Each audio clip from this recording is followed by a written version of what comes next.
Well, it's 5:15 and we have a quorum, and so maybe we can get the meeting started. Do we need to do something with recording or anything? Or?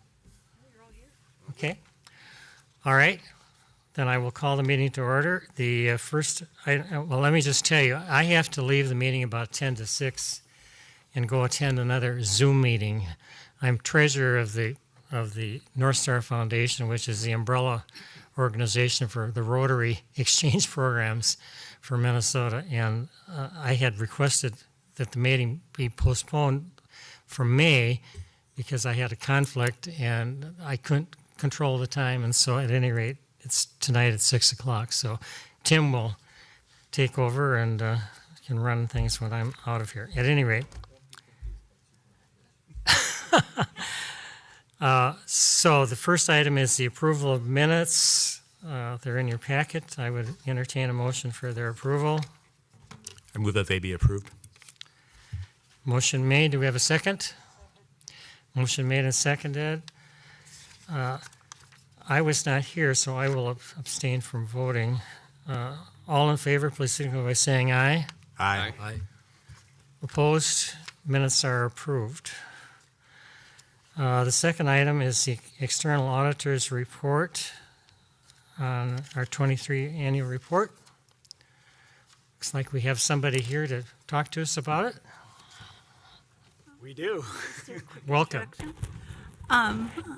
Mr. President, Commissioners, I'd just like to introduce Andy Herring from Red Path. He's back again this year to go over the audit for 2023. So, Great. Welcome. All right, thank you.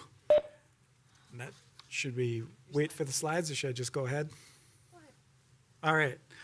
Well, thank you. My name's Andy Herring from Red Path and Company. I was hired and my firm was hired to audit the Port Authority for the year ended December 31st, 2023.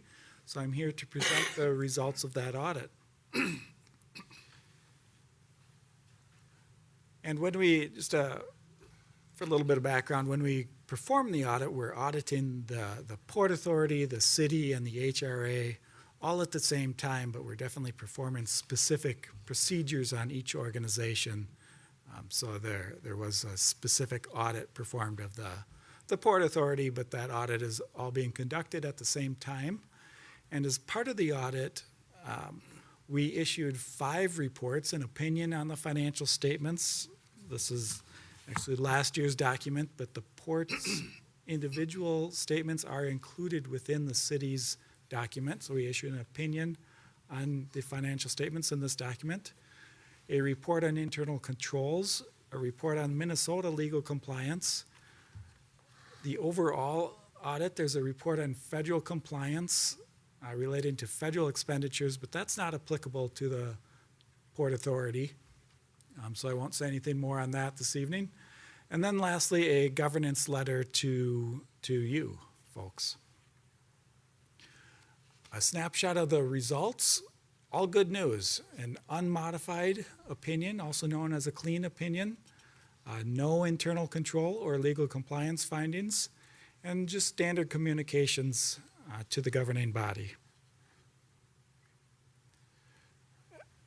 Again, the port's financial statements are issued as part of the city's financial statements. Happy to report that the city puts a lot of work, the finance staff, into preparing this document, and they apply for a certificate of achievement for financial reporting from the Government Finance Officers Association and received the award in 2022 for the 52nd consecutive year, and will be applying for, and I'm sure being awarded that award again for their 2023 statements.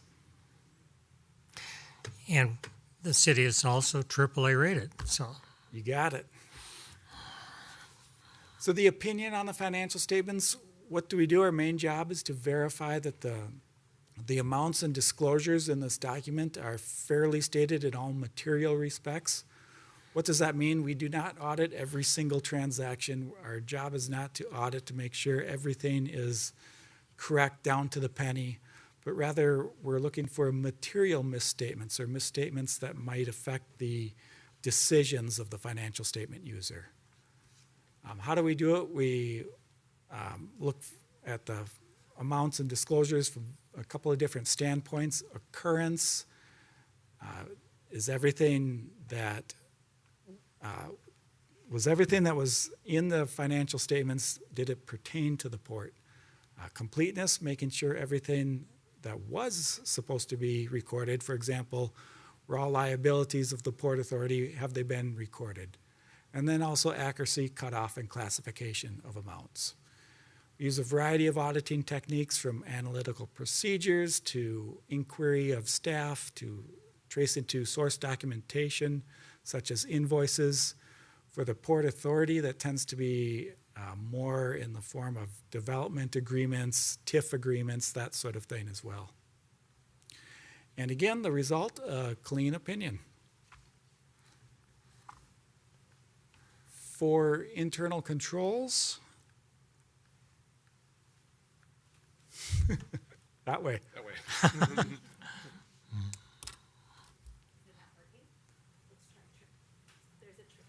There's a trick. For internal controls, those are the policies and procedures of the organization. We don't necessarily audit all of those policies and procedures, but we're looking at them as we are performing the audit to make sure that we're looking for any deficiencies in internal controls. Not for me, no. I will keep on going. There we go. I skipped over that one, but so I'll finish my thought on the internal controls. So really things like proper segregation of duties, making sure nobody has too much power or authority in any certain area. Proper approval over disbursements, over bank reconciliations, making sure financial reports are reviewed and approved, looking for any errors on the back end. So throughout that process, we did not note any deficiencies in internal control. And the previous slide was just a few risks that we identify as part of the overall engagement. These were not specific risks related to the Port Authority, but rather just general audit risks that we consider. One being management override of controls, and that would be the risk that a person in the position of authority may ask for or direct an employee to do something one way when it really that shouldn't be, or it goes against policy. There's also, of course, a risk of inappropriate disbursements, whether on purpose or by mistake, but it's always a risk, especially for governmental entities, inappropriate spending of taxpayer dollars. And then the improper revenue recognition related to grants, that one doesn't really apply to the port, as you aren't receiving too many grant dollars. Now the legal compliance report, that's the next report that we issued as part of the audit. We're testing for compliance with state statutes as part of the audit. The state auditor issues a guide of 7 sections that we test for. Most applicable to the port would be statutes relating to deposits and investments, making sure that the investments are in accordance with Minnesota statutes. For example, you can't purchase shares of stock. That's considered too risky. Also looking at compliance requirements over tax increment financing would be another considerable area for the port. So again, we do that by testing a sample of transactions, and happy to report that there were no legal compliance findings. And then lastly, a letter to you of required communications. Really not too much to disclose in this letter this year. There was one new accounting standard that was implemented, but we determined that it was not applicable to the port. There are a few accounting estimates in the financial statements, although nothing too significant. Happy to report that there were no difficulties or disagreements with staff when we performed the audit. Everything was well prepared. You had a lot to learn coming back and picking up from Jan Almquist was, of course, the port accountants for many years, but Mary Kay has stepped in and has catching on quickly. So it's nice to work with her, and things are going well. As evidenced by the last bullet on the previous slide, we did not detect any misstatements when auditing the port activity. So lastly, just a few quick slides on financial activity. Overall, fund balance increased $14.2 million as tax increment revenue exceeded expenditures during 2023. And most of that fund balance, $127 million, is restricted for specific TIF-eligible purposes. And just a few highlights that I know you're aware of. In 2023, a development fund was created with a $1.4 million transfer from the HRA. A little over $5 million remains on outstanding bonds from 2015. A $1.7 million contribution was made to the city in exchange for land used for the sick parking ramp. And lastly, ending the good news, 22 is a down year for investments. Well, they rebounded nicely in 2023, almost a $5.6 million of investment income in 2023. So with that, I'd be happy to answer any questions. Overall good news, though. Port Authority questions. Cynthia? I have no question, but just a general comment. Coming from a large financial institution, I Cynthia, can you appreciate turn your mic on? Can you Oh. turn your mic on to make sure that we're... No questions, but just a comment. Coming from a large financial institution, I truly appreciate hearing clean opinions and everything else that you mentioned about cooperation, segregation of duties, and how allocations are. So I love hearing reports like this and seeing reports like this. So kind of makes the day. Here's another bean counter. I'll second that. Yeah, exactly. Any other questions? Commissioner Luntz? It's just a point of interest for me. How do you determine the market value of tangible assets? We don't own a lot of real estate, but we own some, I know. It depends on the asset. Investments are valued at their market value as of the end of the year. Yeah, if they're intangible, yeah. Yep. Now, land, for example, that's meant for resale, that stays at cost until it's sold, and then any gain or loss is recognized at that point. Sure. Any land held for resale, that would be recorded at cost until sold. So that does not get, the value of that does not get increased while held. That is, remains at cost until sold. And there's really no other significant intangible assets like software or easements of the port. Some of that over on the city side, but not on the port. Mm-hmm. Any other questions? If not, there's a resolution on page 5 of your packet to accept the Port Authority's annual comprehensive financial report. So I would entertain that motion. Mr. President, I would move that we accept the Port Authority's annual comprehensive financial report for calendar year 2023. Second. We have a motion made and seconded. Any further discussion? Not all in favor, please signal by saying aye. Aye. Opposed? Motion carried. 7-0. Thank you. So the next item on is our Planning Division overview and update. And President Erickson, if you don't mind, I'd like to make a few comments as Nick comes up and we get the slides up. It's the planning presentation, not Riverview Corridor. All right. So we asked Nick to join us here today to talk about the Planning Division's work because as the port expands citywide, we are finding that we have a lot more collaboration, and we also wanted Nick to give a little bit more context about how planning sets the vision for the city, and then the port gets to help execute it. So very glad to have you here today. Thank you for joining us. Thank you, Holly. Thank you, President and members. Good to see you all again. So it's been a while since planning has been to port, or perhaps maybe the planning manager has been here. It's been a while since I've been here. Thank you for the invitation. And I think we have some alumni of the Planning Commission. Cynthia, weren't you on it? And Yes, indeed. Commissioner Peterson's been on everything, so. There's a club, there's an alumni club for that. Thank you for that. The one small amendment I would make to Holly's introduction is we would hope that you would help craft the vision, not just help us execute it, but I'll talk about that here in a minute. Just a agenda slide. These are kind of the 5 topics I plan to briefly present to you, and I'm happy to take your questions and direction and guidance as well.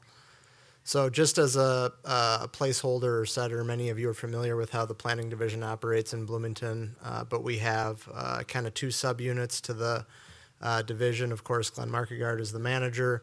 Again, my name's Nick Johnson. I'm the senior planner for the long-range planning unit, and Mike Centenario is the senior planner for the current planning unit.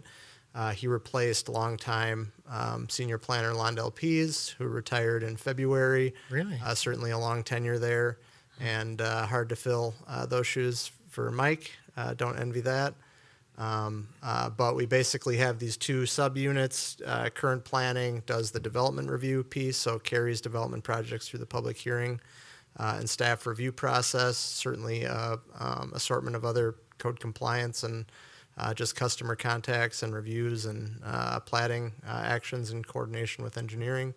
And then the other half of our division is the half that I'm responsible for leading. That's the long-range planning, and that's really setting the land use policy and vision through the comprehensive plan, through district plans, and the city code, most relevant, the zoning code in the city code. So Nick, how do you get 2.5 planners and 2.3 planners? And Yeah, you fair must be question. sharing people with some other functions or what? No, good question. We do have one hybrid planner who splits time between those 2 units, and we do have one planner who shares a little bit of time with the HRA, helping them with, planners have a wide skill set. They can do JS mapping, they can do data analysis and research, and good writers, policy. So I think we get requests from many different departments and divisions to help participate in other efforts from time to time. So this just kind of formalizes that a little bit. Good question, though.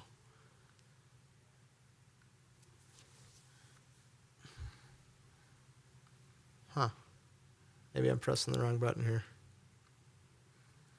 I don't think I've ever actually used this thing before. And all my next slide, please. Maybe I'm happy to do it that style.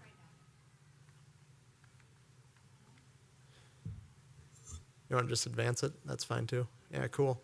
Okay, so in long-range planning, what guides our year of work? So we have planners within our team who are focused on, developing and improving land use policy in Bloomington. What is the mechanism that the Planning Commission and City Council, and the Planning Commission is the main advisory board that we serve, in advisory to the City Council, of course. So what is the main mechanism that kind of guides our work? It is the development of the Planning Commission work plan. We have it brainstormed kind of throughout the year from lots of different sources. We present it to Planning Commission. They provide their feedback and guidance. We actually present it to them multiple times. And then ultimately the City Council adopts the work plan similar to other advisory boards and commissions.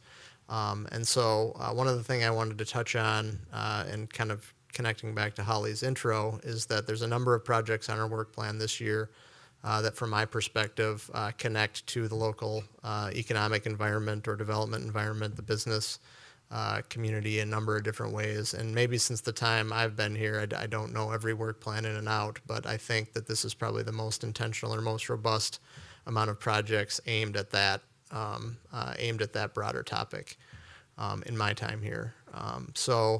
I can briefly just go through these. If there's questions about the specifics of them, I'm happy to take them, but most of them are in progress and not yet complete, so I don't want to presume where they're going to go. But the sign ordinance, that is complete. That was recently done earlier this year, so hopefully the business community finds a little bit easier to navigate our signage regulations and requirements. We're working on a streamlined development approval study, and so there's a number of different ways that cities are looking to streamline development, just to lower barriers and make it a little bit easier to get the shovel in the ground. We find that the complexity and the rigor and the difficulty of the approval process sometimes can be fairly difficult, especially for new entrepreneurs or smaller businesses who are not familiar with getting zoning entitlements or approvals. Small business codes and processes, that's a project where we're going to look at some specific provisions within the city code that our business community has kind of on an ongoing basis reported some consternation or difficulty with. So we'll look at a few items that are maybe specific to Bloomington. The South Loop District Plan, obviously the Port Authority's heart and responsibility is close to the South Loop District. So it's been 12 years since that plan was originally adopted. So it's as requested by the Planning Commission and affirmed by the council, it's time to go back and revisit that plan to make sure the data is all up to speed and that the vision is still true. Obviously, post-pandemic, with a lot of the office land uses planned for that area, some of those dynamics probably need re-examination. So it's good to take another look at that. That's just going to be kicking off here in July. The Commercial Nodes Toolkit, that's something that we've been working on as an outgrowth of the 5-year strategic plan, Bloomington Tomorrow Together. It also builds upon previous efforts at trying to upgrade the city's 8 priority commercial nodes. These are kind of more neighborhood-oriented commercial nodes around town. I'll show you on a map kind of where those are located. We did reserve some time on our work plan this year to do more collaboration with the Port Authority on the basis of them working on their strategic plan. So we kind of anticipated that planning staff would help support some of the work that comes out of that. The office conversion study, office vacancy is a popular or a concerning topic right now. I think within the development and planning communities, it's a good discussion to have about how to potentially reuse some of these sites in different ways and what kind of regulatory mechanisms do you need in place to make that a little bit easier, a little bit more doable. And then a sanitary sewer funding study, that's something that is being led by our special projects manager, but involves utilities, public works, as well as community development of how to pay for, necessary sewer upgrades in different parts of Bloomington. Next slide, please.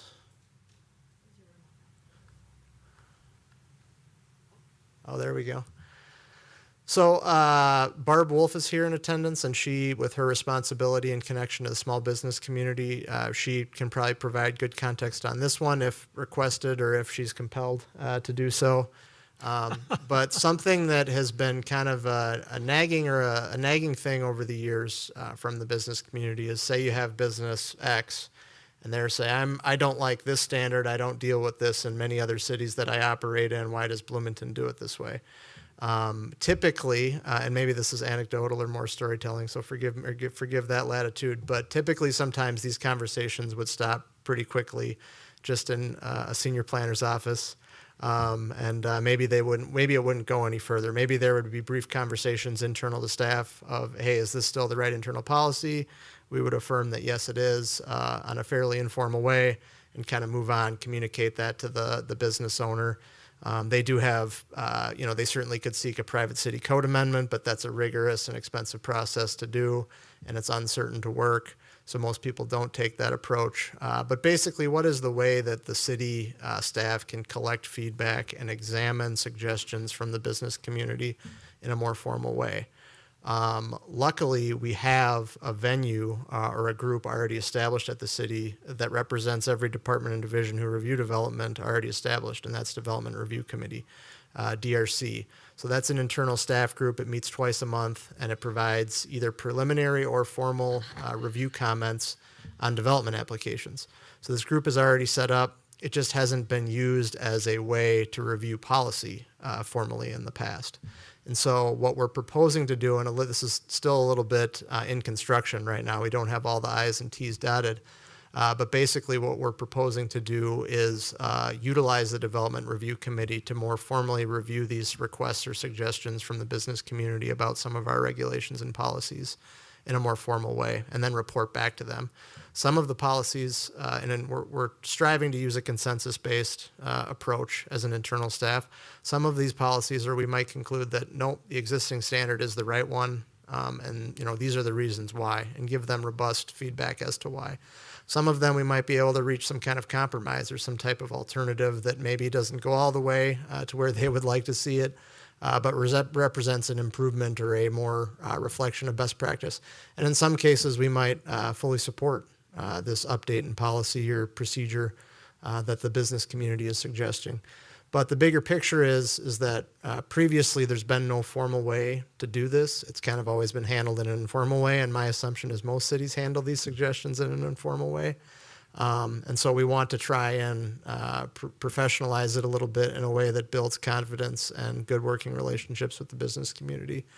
In terms of if there is actionable policy that needs to be changed or a procedure, it's at that point that the city or the port would have to make a decision about either adding it to an annual work plan, maybe some of it fits on the planning commission work plan or other work plans, or approach it as some type of minor annual ordinance, kind of similar to, if you're familiar with planning, the miscellaneous issues ordinance, maybe something along those lines. We're still working through all that, but wanted to report to you all, given your connection to the business community. Okay, we were asked to, from the planning division's perspective, identify what are kind of our priority development areas. I'm sure that we have a similar list as to you, the council, maybe other actors, but just want to kind of go on the record here, I suppose, that the priority development areas from the perspective of the planning division at this time is certainly Lyndale Avenue South. We've gotten some momentum going from the retrofit. We do need to make other investments in the infrastructure to kind of fully execute that plan, the timing of which is still, a little bit undetermined, but we've gotten some positive development feedback along Lyndale in certain areas. That continues to a degree, but we want to keep that moving. The priority areas of the retrofit are the 86th, 94th, and 98th Street nodes. So those are the areas that we're going to kind of focus on in wanting to see development. I mentioned the 8 priority commercial nodes. I'll show you a map again of where those are located, but I know that that's something that's important to the community. I think the council's gotten a lot of feedback about those locations over the years, and it's and those are difficult sites to work on for a variety of reasons. The South Loop District, that's always going to be critically important to the city. It represents a lot of where the economic energy is and development energy is, and so of course that remains a high priority. The Penn American District, there are still some good developable sites and some redevelopment opportunities up in the Penn American District. One of the things we do have to contend with there is sewer capacity issues or challenges in that area. So I think in order to see more robust growth and development in that area, ultimately, that puzzle of the infrastructure will need to be put together. And then I put this one down as a future. This is not part of a adopted plan, but it is on our 2025 brainstorming list. But with some of the regional investments in transit kind of near and around American Boulevard, one of the things that we as a planning staff are considering is maybe doing a corridor plan for American Boulevard. So you have Orange Line BRT, you have D Line BRT that allows high frequency, high quality transit. And so does that, we also have the changes to 494 in terms of access. So there's some things happening up there that, might lead us to study some potential changes of use or kind of future vision for that corridor. I think that's, yeah. Here's the map. And again, I just want to emphasize American Boulevard is not on any adopted plan. That's just kind of food for thought more so. But the other items are very much part of existing city policy.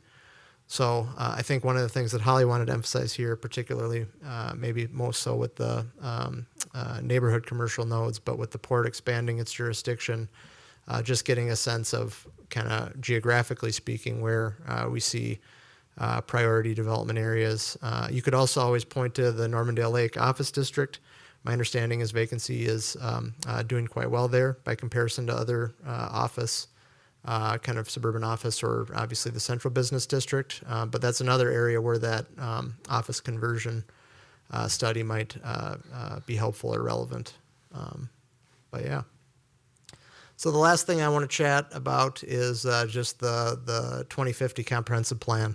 So all communities in the 7-county subject to or under Met Council's jurisdiction are required to update their comprehensive plan on a 10-year cycle.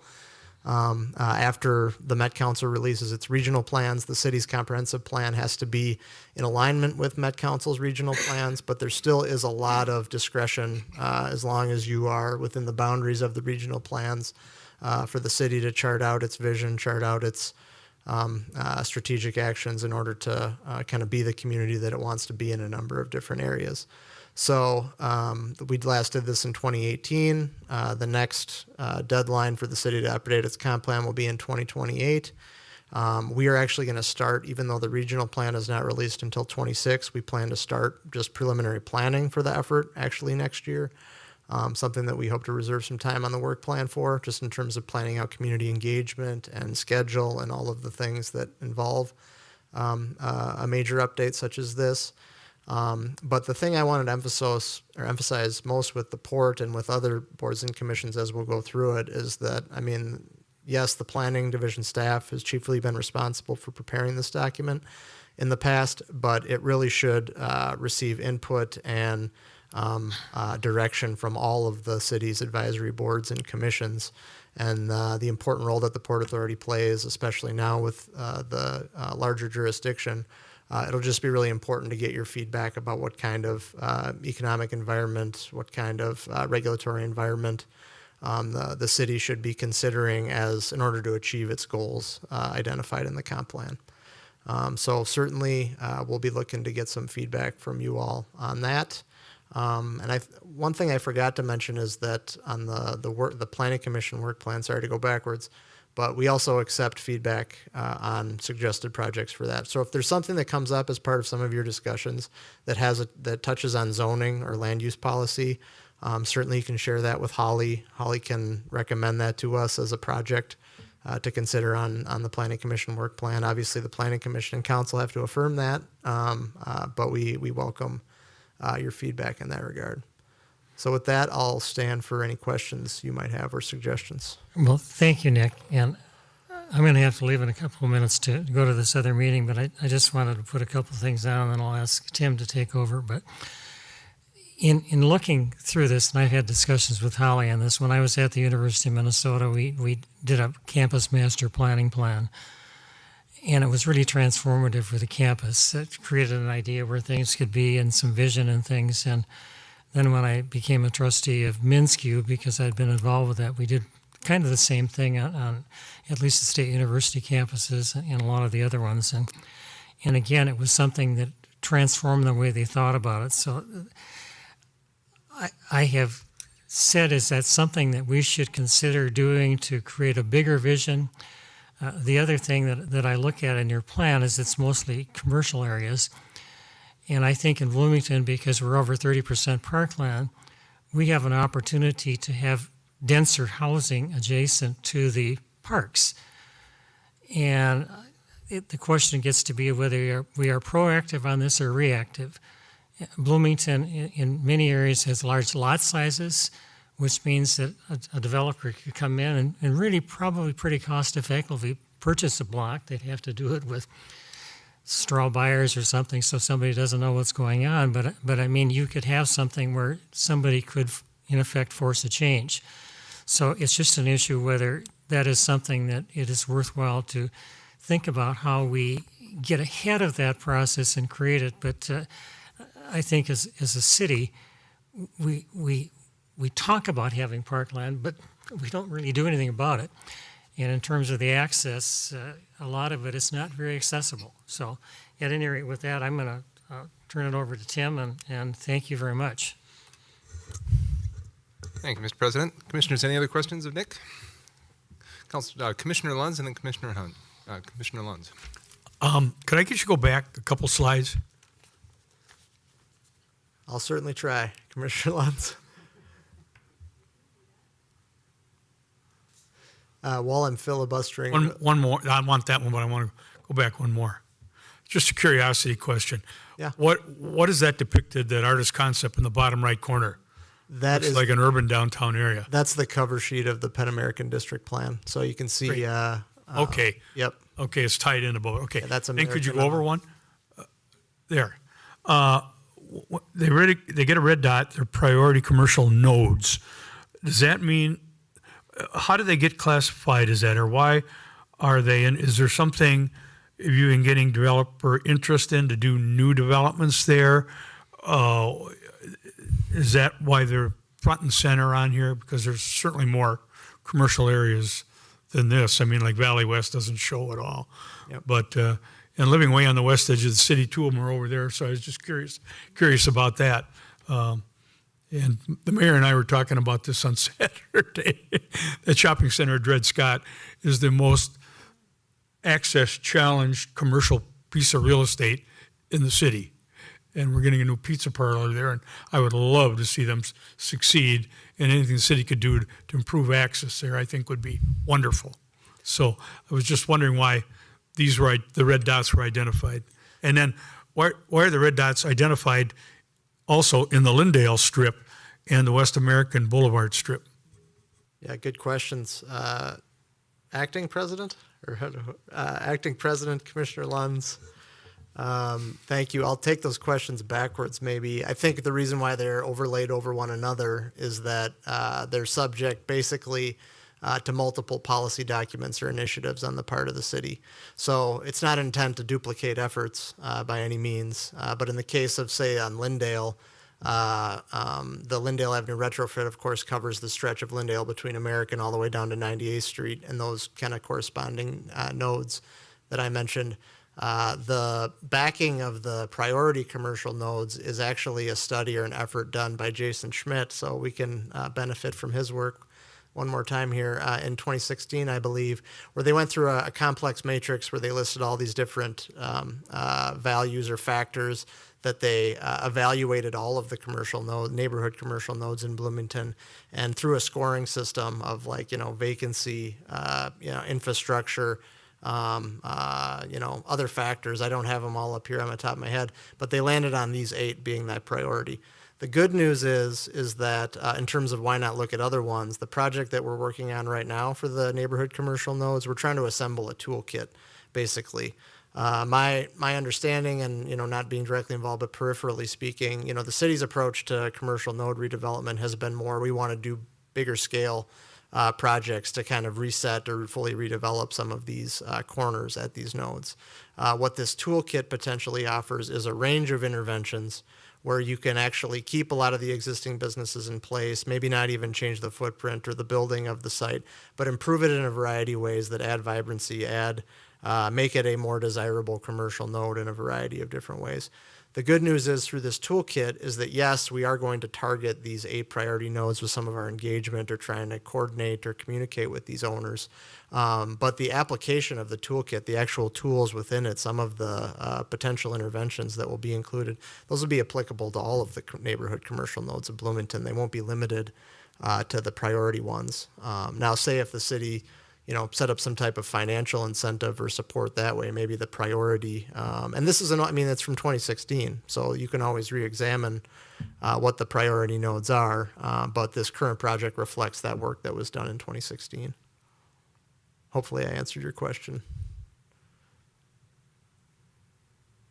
And what about two far west ones? Yeah, Countryside and Amsden. So those were just one of the 8, 2 of the 8 that were identified in that 2016 study. I'm happy to share it with Holly, and she can pass it along, I assume, or I'll just email it to you. I would love to see the addition of interest of priority commercial nodes, something right here, close to Civic Plaza, in the way of a bar or a restaurant or something like that. And I know it's zoned industrial, probably would require a variance, but I know those can be gotten. But I think that'd be a great, get it walkable from the Civic Plaza. Mm-hmm. I have managed to walk to 9 Mile, Mr. Commissioner, a number of times from City Hall. It's a bit of a hike, but that's the start. It's all about motivation, Commissioner. All about motivation. For those of us with season tickets to artistry, Yes. We would love to be able to walk across the street, get a glass of wine and a late something from Civic Plaza. I think there's just a little activity around here.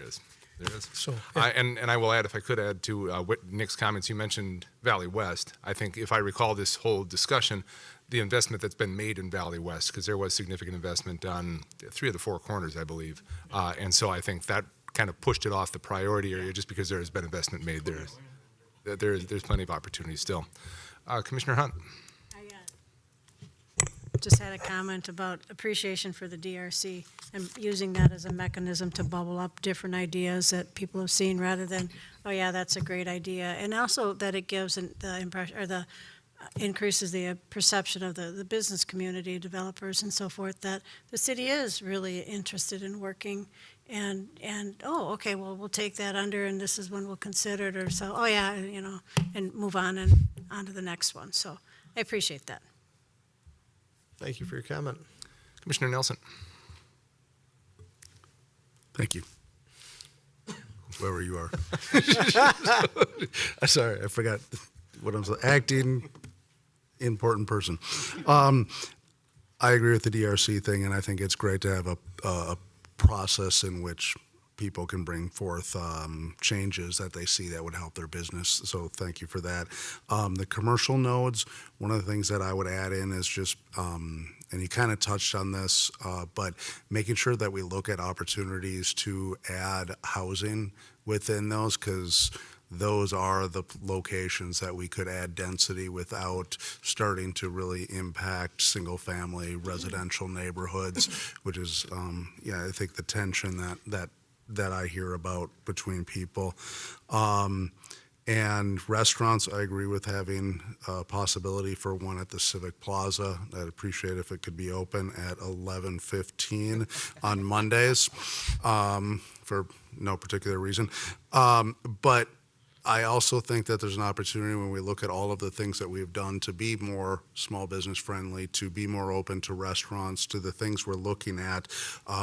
The only reason it came to mind is I was listening to public radio on my way over here, and there's dozens of restaurateurs who are very unhappy in Minneapolis about things that they're looking at doing, and I tend to be a fairly competitive individual, and I would like all of those restaurants to know that Bloomington would be a great place to open their next restaurant and bring that here. We have an amazing hospitality industry. We have opportunities, and if we could create, a district. And I'm not saying the city creates it, I'm just saying organically it gets created, that there's all these amazing restaurants for people to go to.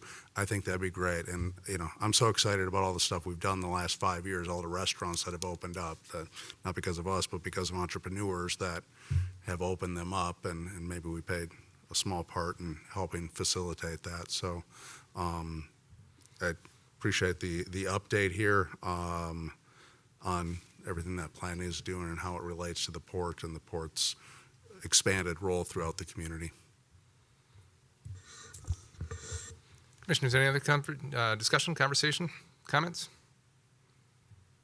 If not, I will echo, I'm glad to see planning in front of the port, and because I think there's a natural connection between the two, and especially now with the port across the entire city, working hand in hand with the Planning Commission makes perfect, or the Planning Department and the Planning Commission makes very good sense. And so glad to see that we've scheduled this meeting and we've got the update in front of our commissioners here, and continue this discussion as we move forward. So thank you, acting important person, and it was Holly's idea. So thank you for your time, and you can always contact us if you have questions.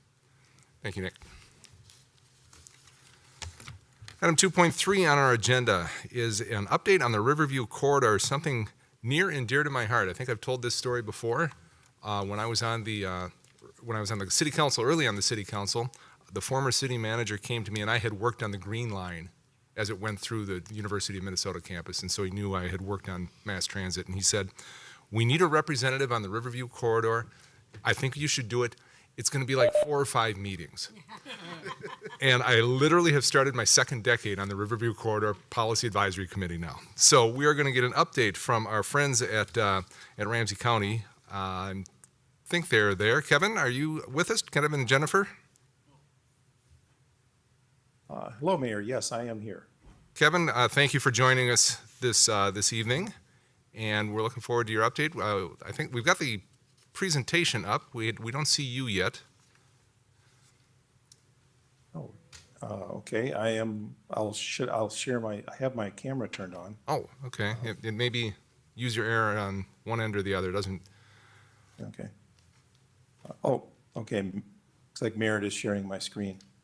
Okay, that's good. Well, that's okay. You don't have to see me okay. anyway. It's important. It's important that you hear me at least. It is. There you are. Now we see you. Now we see you. Okay, Perfect. good. All right, great. Welcome. Well, thank you very much for having me. As you said, yes, it's several years on this. It's also same for me. So it feels like this project has been kind of a life's work almost. So thanks very much for having me here at the Bloomington Port Authority. I appreciate very much being able to update you. I know I updated the Port Authority in the previous phase of work sometime back in probably 2015 and 16, and I'm happy to be here again. So I will go ahead and share. There we go. Okay, good. Just want to double check. Everyone can see my screen in the first slide? Yes, we can see it. Thank you. Okay, good. Thank you. All right.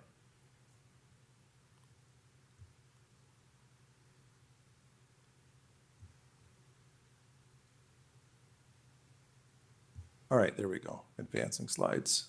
Here we go. Riverview Corridor Modern Streetcar Project.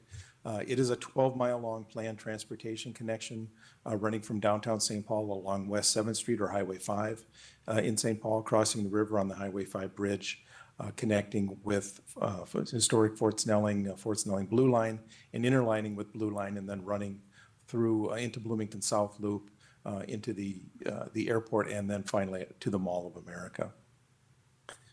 Here's a map of the locally preferred alternative that was identified in 2017. And when I say locally preferred alternative, this was the route and mode that was chosen by the Policy Advisory Committee that we had set up for the project. And the Policy Advisory Committee is a group of local elected officials from Ramsey County, Hennepin County, St. Paul, Bloomington, and commission level people from the Metropolitan Airports Commission, from Minnesota DOT, Metropolitan Council, and Metro Transit, and a number of citizen representatives and business representatives as well. So this was our starting point for the locally preferred alternative in 2017 that we were directed to refine and do some more work on this and bring it back to them for further discussion later this year. Currently, we're in what we self-describe as the pre-environmental phase. We're not doing environmental analysis work. We're not in NEPA yet. What we are doing is we're refining the alignment and station locations. We're doing some preliminary engineering, doing some evaluation of the street system and and the bridge, especially in terms of structural condition and what we can build and what we might need to replace, what we need to fix, or simply what we can build on top of. Doing some early environmental screening. At this point, we're doing a lot of public engagement. The Policy Advisory Committee directed staff to undertake a significant public engagement effort this summer to share information and collect feedback from folks on the Riverview Modern Streetcar Project, the alternative that we have that we've evaluated and refined, plus evaluating a bus-based alternative, arterial bus rapid transit route basically on the same alignment as a comparison or a choice. The Policy Advisory Committee is expected to make a decision this fall. Here's our timeline, starting just in this phase of work, starting back in 2021, and we're in the public engagement phase of it right now, and looking to bring information to the Policy Advisory Committee for a decision this fall, whether or not to proceed with the streetcar project or to pursue a bus project. So let's take a look at the alignments for both streetcar and arterial BRT. This is the route. Again, this is the locally preferred alternative, and we've been refining this route, but the route runs between Union Depot and the Mall of America. There are either 20 or 22 stations and some slight variations. We have essentially two streetcar options. One option would be mostly dedicated, a right-of-way, much like Blue Line and Green Line, except not as large, running in the center of West 7th Street with one lane of traffic in each direction, and turns possible at signalized intersections and stations. Another option would put more of this corridor, the West 7th corridor, and into downtown in shared use, the way streetcars typically run, where they run in a lane with traffic and kind of shares the road, much like a bus would with automobiles and trucks.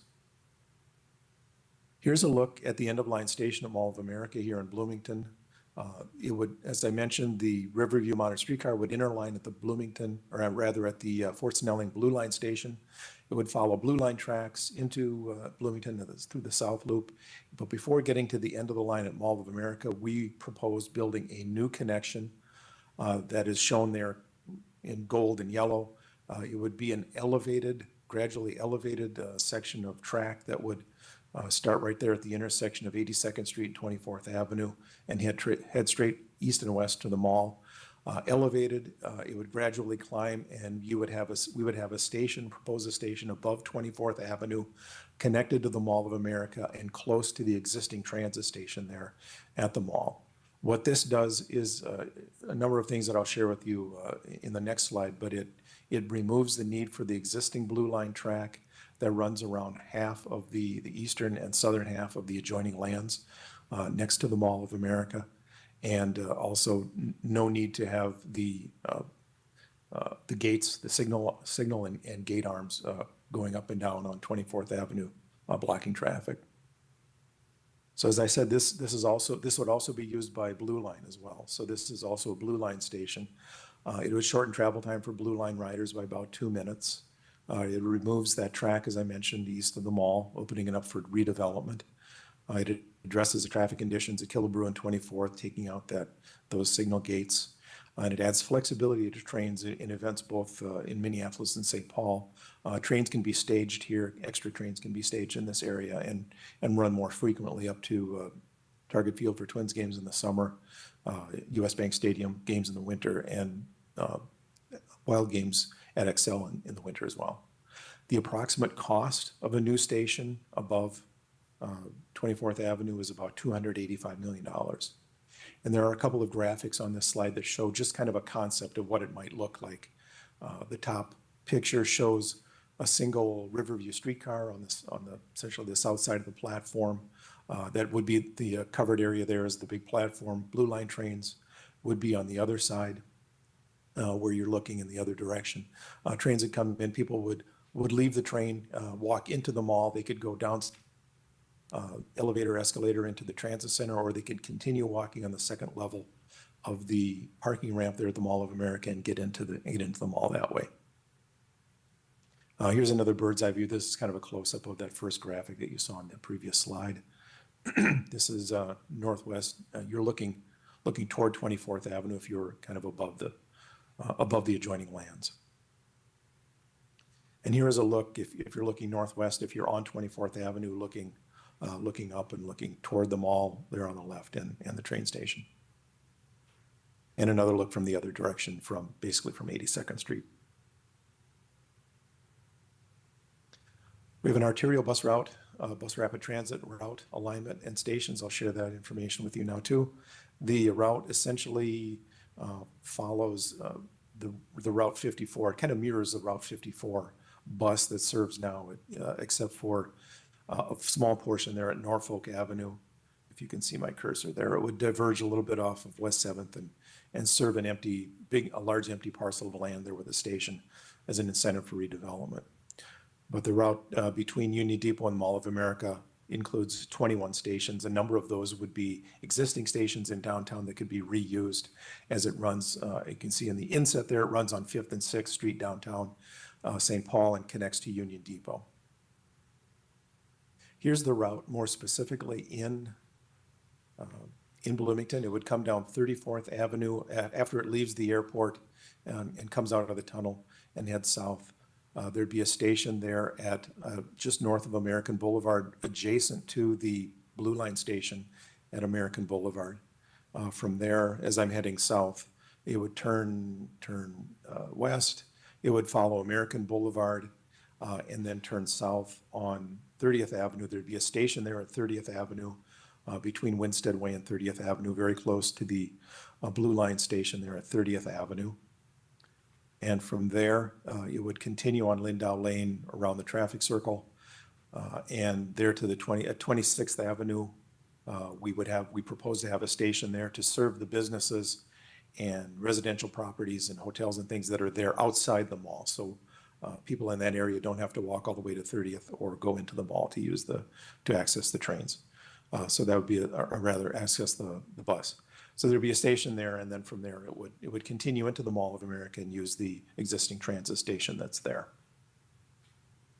And these would all be in shared use lanes within the Bloomington area. There are no dedicated lanes with the arterial bus option. So some information about travel times and ridership. Here's a travel time eastbound and westbound for the streetcar, anywhere from mid 43 minutes to 45 and a half minutes. Arterial bus is faster, 40 minutes or less. Route 54 is pretty comparable to the streetcar forecast numbers we have, 42 to 43 minutes. The ABRT and Route 54 travel times, they're a little bit shorter because there are fewer station stops, especially in Bloomington. It doesn't stop at Terminal 2. It doesn't stop at Blue Line Fort Snelling to make that connection to Blue Line to go into Minneapolis. And there's no station at historic Fort Snelling, Pedote Fort Snelling, where the streetcar would have a stop. Number of operational differences between the streetcar and ABRT as well. Arterial bus rapid transit doesn't have to stop at every station. If no one calls for a ride, or if the driver sees no one at the station, the driver can drive past. So you save time not stopping at every station. The streetcar, however, would stop at every station. That's just the way light rail and streetcars would run in this area. Estimated ridership for the streetcar, anywhere from 11,002 to 11,600 rides per day. ABRT is arterial bus rapid transit option is about 8,000 rides. There's reasons why there's higher ridership on the streetcar. There are more stations, so there are more places to access the streetcar than there are the bus. So there's more opportunity for people to get on and ride. It operates in a physically dedicated infrastructure. There's simply more reliability, desire, I guess, comfort, I guess, with riders knowing where the train's going to be. They know where the stations are. It's easier to learn the route. You don't need to wait outside at a bus stop. You don't need to find it quite as difficult to find a streetcar station stop. Cost for both projects. Taking a look, the streetcar project, option 1 and option 2, both of these costs are a little bit north of $2 billion. Operation and maintenance is around $34 million per year. And the reason for this is the number of other improvements we need to make in order to implement the streetcar. So half the project cost really is outside of the actual streetcar infrastructure, the cost of tracks, the cost of buying vehicles, the cost of the operation and maintenance facility. Beyond that, there's full reconstruction of West 7th Street, upwards of $325 million. Full reconstruction includes replacing all the pavement, replacing the base pavement underneath. It replaces all the sidewalk, signals, signs, ADA curb ramps, street furniture, landscaping, and other things that go with that. So that's a very large project. It also includes Kellogg Boulevard improvements. Kellogg Boulevard in St. Paul is a number of bridges really kind of strung together. So we included $210 million for improvements to all those bridges on Kellogg Boulevard. And then the Highway 5 bridge replacement, I'll share some photos of that coming up. But the Highway 5 bridge would be replaced. The streetcar would run in 2 lanes on the bridge. We'd have 3 lanes of traffic on the bridge, 1 lane heading southwest toward Bloomington, and 2 lanes heading northeast toward St. Paul. And one of those lanes would drop off very quickly and exit to a major urban arterial that goes into the Highland neighborhood in St. Paul. And finally, the new Mall of America station is about $285 million. So these are all kind of above and beyond project costs that you typically think of just putting in a streetcar. Streetcar funding would come from a number of sources. The Federal Transit Administration, you're familiar with Blue Line costs and that. So there's a federal program called New Starts or Capital Investment Grant Program. We would apply for funding through there. And if our project ranks high enough as a medium priority, and a number of different evaluation criteria would be eligible for funding. So we'd look for about half the funding for the project, or about $1 billion from the Federal Transit Administration and their grant program. Much of the rest of the other half would come from Ramsey County with our existing sales taxes. Hennepin County would also be a partner in funding this to a lesser degree through their sales tax. And because West 7th Street is Highway 5, it's a Minnesota Department of Transportation highway, there would be some participation from the Minnesota Department of Transportation as well. For a streetcar project, there would essentially be a turn back of the road and a negotiation of what Minnesota DOT can do to the facility before turning it back to either the city of St. Paul or Ramsey County. Some capital and maintenance costs for the arterial bus project, considerably lower, $121 million estimated capital cost and about $17 million operations and maintenance. Another cost outside of the $121 million number you see there, there would need to be additional roadway and pedestrian improvements made at the 14 stations, the new stations that are part of this project, because recent legislation requires Metro Transit, as they build arterial bus rapid transit projects, to make improvements at all 4 quadrants of the intersection where the station is, instead of just at the station itself. So we know there's going to be a small increase in cost for the arterial BRT project. We don't know what that might be yet. Another slide on cost and funding. As I mentioned, $121 million for EBRT. New stations, 14 new stations planned, 7 serving existing routes. Many of those are in Bloomington or in downtown St. Paul. New vehicles are included. That's a purchase of new ABRT vehicles. We're planning on having all electric vehicles to reduce carbon footprint and just run cleaner vehicles, and part of Metropolitan Council's clean energy program as well. Traffic signal pedestrian upgrades are planned. Arterial bus option will also be funded through Metro Transit's existing funding sources. And just a clarification point on that, the arterial bus rapid transit option would be pursued and developed by Metro Transit. Should the Policy Advisory Committee choose to implement or continue developing the streetcar project, Ramsey County will continue to lead that until project development. But if there's no support or not enough support for a streetcar project, and the fallback is arterial bus rapid transit project, it would become a Metro Transit project to develop and implement. A few bridge visualizations to check out. Here's an aerial view of the Highway 5 bridge, and you can't really tell much from this picture, but this is what it might look like from well above the river. Here's a few slides that show it from a potential profile on the river and from the bluff there at Fort Snelling.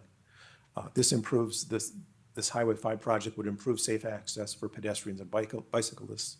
Currently, a non-ADA compliant bike and ped facility on the Highway 5 bridge, you have to go up and down a number of stairs on both ends to use the bridge if you're a cyclist or a pedestrian. That is not ADA compliant. Our project would essentially replace that non-compliant structure with a plaza or a large walkway and bikeway on top of the bridge. And it's big enough to allow for community and cultural programming. And the approximate cost of the bridge, including the pedestrian element, is $415 million at this point. And you can kind of see from the bottom slide what that might look like from the Fort Snelling side. And here's a better look. Again, this is a computer generated visualization of what the river bridge might look like as you're on the bridge, kind of in the middle, looking toward Fort Snelling. Those are the barracks and the new visitor center there in the distance. So it'd be very wide as the vehicle lanes down below. And here's a look from underneath. As I mentioned, there'd be 2 lanes for transit for the streetcar and 3 lanes for traffic, 1 lane heading south and 2 lanes heading north. And the reason for this is in working with tribal governments, the Dakota tribes in this area, the confluence of the Minnesota and Mississippi River is called Bedote. It's a very sacred area to them. They did not want us to excavate in the tunnel underneath Fort Snelling where Highway 5 bridge enters Hennepin County in that area. They didn't want us to excavate the bluff any more than it already has been. So we agreed to that, so we couldn't widen the bridge to maintain 4 lanes of traffic and add 2 lanes of transit. So we have 5 lanes, proposing 5 lanes under the bridge and into that tunnel. Talking about public engagement and next steps. Public engagement began March 2024, March of this year. It includes a number of small pop-up events where we show up at events. For example, I was in Bloomington Central Station Park on a little bit last week, sharing some information with passersby and folks at Health Partners who were coming out for lunch. We have a number of open houses. We've had one on May 14th. We have another one planned and scheduled for June 27th at the Visitor Center there at Fort Snelling, at historic Fort Snelling, and another coming up in July in St. Paul. Outreach to area businesses and other representative groups is an ongoing thing. We've met with folks with Neighborhood House in St. Paul and met with people living in the Sibley Manor area. We've translated a lot of our material into different languages that we can share with folks so everyone can get a feel for what we're working on and provide comments and feedback to us. Our public engagement will wrap up this summer. We're tentatively planning to end our public engagement efforts at the end of July and go from there and have a policymaker decision on next steps. A meeting tentatively scheduled in September, depending on how long we want to go with public engagement and the time it takes to kind of summarize our public comments and things like that and share that with the Policy Advisory Committee. But we're planning on having a meeting in September. Our timeline overall for the project, if we do pursue a streetcar project and continue to develop it, project development is expected to occur in 2025 and 26. That's a 2-year time frame. We've been doing a lot of project development work already. We've called our work pre-project development and pre-environmental. So we're doing kind of a lot of that work that you'd normally do in that 2-year time frame of project development. Been doing that ahead of time to get ahead of the game so we can make sure we can get that federal step there of project development done in 2 years. The engineering phase we think will take 3 years or so. That's really more project development. And then construction could start in 2030 and wrap up by 2033. Of course, the bridge would be a big construction item on that part of the project. So the line would be estimated to open, excuse me, in late 2033. And for an arterial bus rapid transit project, if that is the choice of the PAC and choice of the region, the schedule would be dependent on Metro Transit's schedule for new ABRT corridors. They program those projects several years in advance, and 2030 for an opening year is kind of used as a placeholder. That's kind of the next available time slot, I guess, for an arterial bus rapid transit project that Metro Transit could put together. And with that, Mr. Chair and staff, thank you very much again for having me. I'd be happy to answer any questions if you have any. And thank you, Kevin. That's I think it shows the amount of public engagement and outreach that you've been doing, how well you do that presentation, because that's a lot of information and a lot of detail, and you've got it down. So thank you very much for that. And commissioners, I will say that's about half the presentation because we didn't even get into West 7th Street in St. Paul. So that about doubles the presentation when that happens as well. So yes, exactly. Good work. I appreciate it. Commissioners, I hope you were taking notes and you have questions. Questions for Mr. Roggenbach. Commissioner Keller. I just one thing when I see the word bus, am I correct in assuming that alternative part of this whole thing is more weather susceptible than rail? Commissioner Keller, I would agree with that. Yes, I know bus routes often can be canceled especially in winter months when the roads are slick, when there's a lot of snow, they have to wait for plowing. With a streetcar, I think it can push through that kind of weather much more easily than buses can. So I think you're right. I think the streetcar would be more weather resistant. And does the public in your engagement with them have a sense about that as well? Honestly, Commissioner, I have not heard that comment from the public about weather-related issues. Did you talk to them in February? Should talk to them in winter months. I know Metro Transit with their electric bus fleet, they've had issues with batteries losing charge in winter months when it's very cold. So that's something, as we proposed all electric buses for this route, they've kind of balked at that and said, well, we go ahead with it now, but we'll make that decision we'll cross that bridge when we come to it. So they've had difficulty with battery powered buses. Right. Thanks for that. I just feel like when we talk about rail and then the word bus comes up, it just, to me, the whole bottom of the bucket falls out of it. Yeah. I'm just one of those guys who are not romanced by buses, but what do I know? Mm-hmm. Commissioners, other questions? Commissioner Lunds. Unfortunately, I have another one. That I just kind of tried to hold on there, Mr. Roggenbach. It was great presentation. I'm all for it. But I missed, what's the difference what are the differences between streetcar option number 1 and number 2? And then I've got some more questions too, but let's start with that one. All right, thank you. Thank you, Commissioner Lund. The difference between, excuse me, between option, pardon me, between option 1 and option 2, it wasn't easy to see on the map, but option 1 would provide a dedicated 2 lanes for transit from where it connects with Blue Line at Fort Snelling through historic Fort Snelling over the bridge and as far north as Grand Avenue in St. Paul. That gets you very close to Casetas and close to Excel, for example. And dedicated lanes mean it would run in the center. Stations would be in the center. Okay. And you know, on tracks on either side. 1 lane of traffic in each direction and left turns allowed at major intersections. The other option would create more of a shared use from north of the Victoria Street. It's a little more than halfway from the River Bridge to Kellogg and the Excel Center in downtown. About halfway up, the shared use would split. It would run kind of along the outside lanes of West 7th Street. It would run with traffic.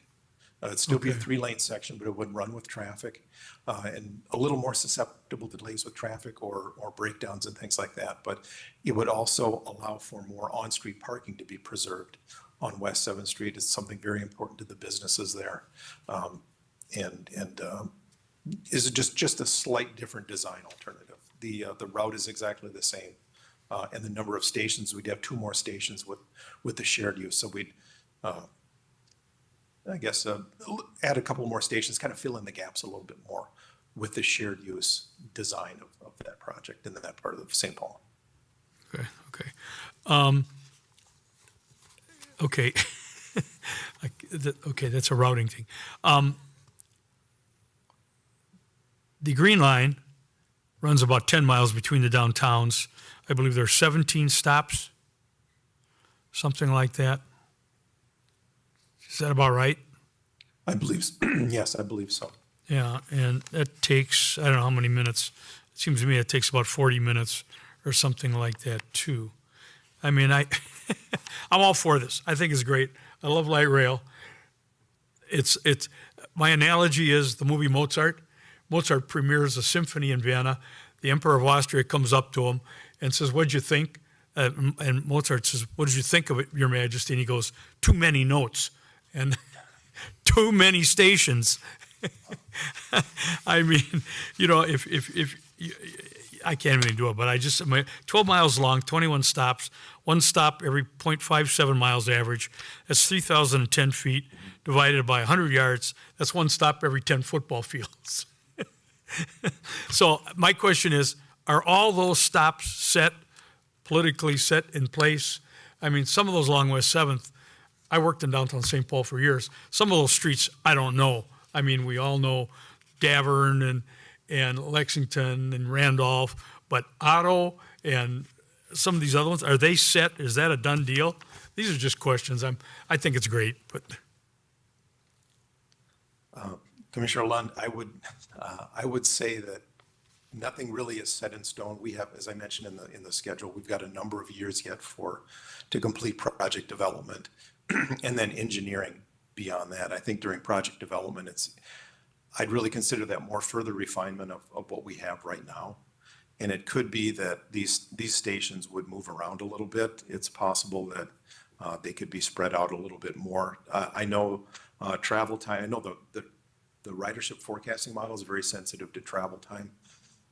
There's a possibility that some of these stations would come out. I know the addition of stations in option 2, the additional stations at Jefferson and at Smith, there's really no technical or ridership reason for that other than to just kind of fill in the space and make it feel a little bit more like a neighborhood streetcar type of facility. And that was really done at the request of St. Paul leadership.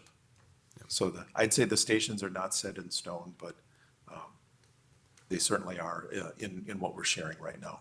Yeah. And did you say if I could, Commissioner, if I could, there's also been the discussion.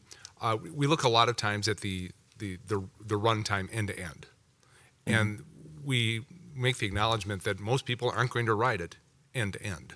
It will be from station to station, somewhere in between. And so those additional stations, as Kevin said, they increase ridership just because it becomes a form of transportation, not folks going from downtown St. Paul to Mall of America or the airport, but rather going maybe an 8-block trip within St. Paul. Yeah. So that's another thing to consider. Good point. Good point. And out of the 21, 7 of them are in downtown St. Paul and the Mall of America neighborhood, Bloomington and downtown St. Paul. So that's a third of them. But I just, I was looking right away end to end, going, my word, 21 stops. So anyway, it's exciting. It's great. Mm-hmm. Yeah, I think, Commissioner Lund, I think there are 4 stops in downtown St. Paul that would run along Kellogg Boulevard, Union Depot, Minnesota Street, St. Peter Street, where the West Publishing Building used to be, where Ramsey County's jail used to be. It's a big redevelopment site. And then in front of Excel, and then it would turn the corner and be down West 7th Street. I think the 7 stations are part of the Arterial Bus Rapid Transit Project, and a lot of those are on 5th and 6th Street where they're directional. So there's a station on 5th Street going one way and 6th Street the other way, and they count as 2 stations. So it kind of overcounts the number of stations in the bus scenario. That's where the people are, though. That's true. Commissioner Keller and then Commissioner Nelson. Commissioner Keller. Actually, I mean, you teed up what I wanted to talk about, as did you. Beautifully, thank you. I had the same reaction to this number, which is the end-to-end number. And, as a first-time consumer of this presentation, I love everything but that, because I, as a proud car owner, I look at that and say, really? I got to do that? And I think your point, Mr. Mayor, important person guy, it's really important, not just because it's factually important, but in a presentation, which I also think is wonderful, it would be great if we had some statement about, average length of trip is XYZ, average timing of trip XYZ. So you'd kind of say what the mayor said, I know this looks like a huge number, but you're not going to do all that for the most part. And in that way, not just soften it, but bring it into the reality that all of you have just mentioned. Because, again, I just kind of said, really? 43 minutes? I could take a flight to someplace in that period of time, and I know that's not what I'm going to do. And I felt the same way about the number of stations and how that adds to the length of the trip. But it's also true, I suspect, that if we're going to look at this as a large number of shorter rides, that maybe more stations facilitate that reality than not. But I'm just an observer with no experience, expertise, or something. But as a common person, that numerical, the vacuum for those 2 stats about average trip and the length of that time would, I think, be really important. Yes, Commissioner Keller, I agree. It's a trade-off between access and travel time, putting stations in the right place where people can access them, where you get riders, where it's convenient and close. Having so many that the facility, the transit streetcar stops so often that it chugs along. You're selling this to people who are not going to necessarily be riding it, right? And all good. Correct. Also good. So that there again, that piece is going to say to me, if I know I'm not going from Kellogg to whatever. God, why would anybody take this thing for almost an hour? That's the education I need as a wildly ignorant member of the public to really absorb the realities. Sorry. Commissioner Nelson. Yeah, thank you, Acting President. All right, 2 questions quick, but the first one might be multiple parts. So this is Ramsey County is taking this through some point of the development, and I was just looking for clarity. What is Ramsey County's role? When does it end, if it does end, and who takes over the project at that point? And then who handles the operation and safety of it once it's developed, if it's developed? Okay. All right. Thank you, Commissioner Nelson, for your questions. When would Ramsey County's role end? There's a federal process called project development. We would essentially end our involvement in this project and turn it over to Metro Transit, which has been traditionally the way things are done here in the region. You know, Hennepin County, Ramsey County, other counties have developed these big transitway projects, Blue and Green Line and other routes as well. They get them started. We do the spade work, the initial work to get them going. And when they become a federalized project, and I don't know all the details about that, I apologize, but when it enters project development, we have typically turned it over to Metro Transit, and they take it from there. And that's still plan A for us in terms of a streetcar project. If it's a bus project, it would, when that decision is made for it to not be streetcar and arterial BRT is preferred, then it would definitely be essentially handed off to Metro Transit, and then they would fit it into their development schedule. They have, I think, 2 other arterial BRT projects in their queue, so to speak, to be developed and implemented and started. This would come in probably be the 3rd one in the region, following the other 2 that would be developed. And we think that could be 2030, but then again, that would be a Metro Transit project and a different group of Metro Transit staff developing that. Who takes over? I think that's maybe the same question. It would be Metro Transit would be the operator. They would take over the operation of the streetcar. They run all the regional transit in the Twin Cities, aside from the opt-outs that are in the suburban areas in Shakopee, et cetera, and Rosemount. But Metro Transit would be the operator, purchasing equipment, operation maintenance facility, maintaining the equipment, providing security on board and stations and things like that. So they would become the operator. Thank you. And then just a design question related to Bloomington, the raised connection over 24th. Is it possible or is it already designed that would include any type of pedestrian facilities to get people across there, similar to what we currently have at Killebrew? Basically pre-planning for additional development on the adjacent lots to the east of the mall, where there may be a significant amount of pedestrian traffic that wants to get there, and yet we don't necessarily want to stop traffic, or we certainly don't want people just running across the street. So just curious if that can be something that is considered in part of the plan. Commissioner Nelson, I think yes, that can definitely be considered. I don't remember if that was specifically brought up in any of our technical team meetings, but having access from 82nd Street, for example, to get into the platform there to access the trains to go north into Minneapolis or northeast into St. Paul, or to get into the mall and cross the street that way, so you're not crossing at grade. I think that's something that should be built into the design of that station. Okay, thank you for your time. Thank you. Commissioner Peterson and then Commissioner Lunds, unless it's a related question to this point, Commissioner Lunds, or? No, I have a slightly different one. Okay, Commissioner Peterson, we'll come back to Commissioner Lunds. Thank you, Mr. Temporary Important Person. I think about at my house, I can walk 4 blocks and I can get the 18 bus. Okay, and the 18 bus will take me all the way downtown. But you'd have to be crazy to take the 18 bus downtown, because it's going to stop at every corner. It's just, dun, dun, dun, dun, dun. It's going to make its way down.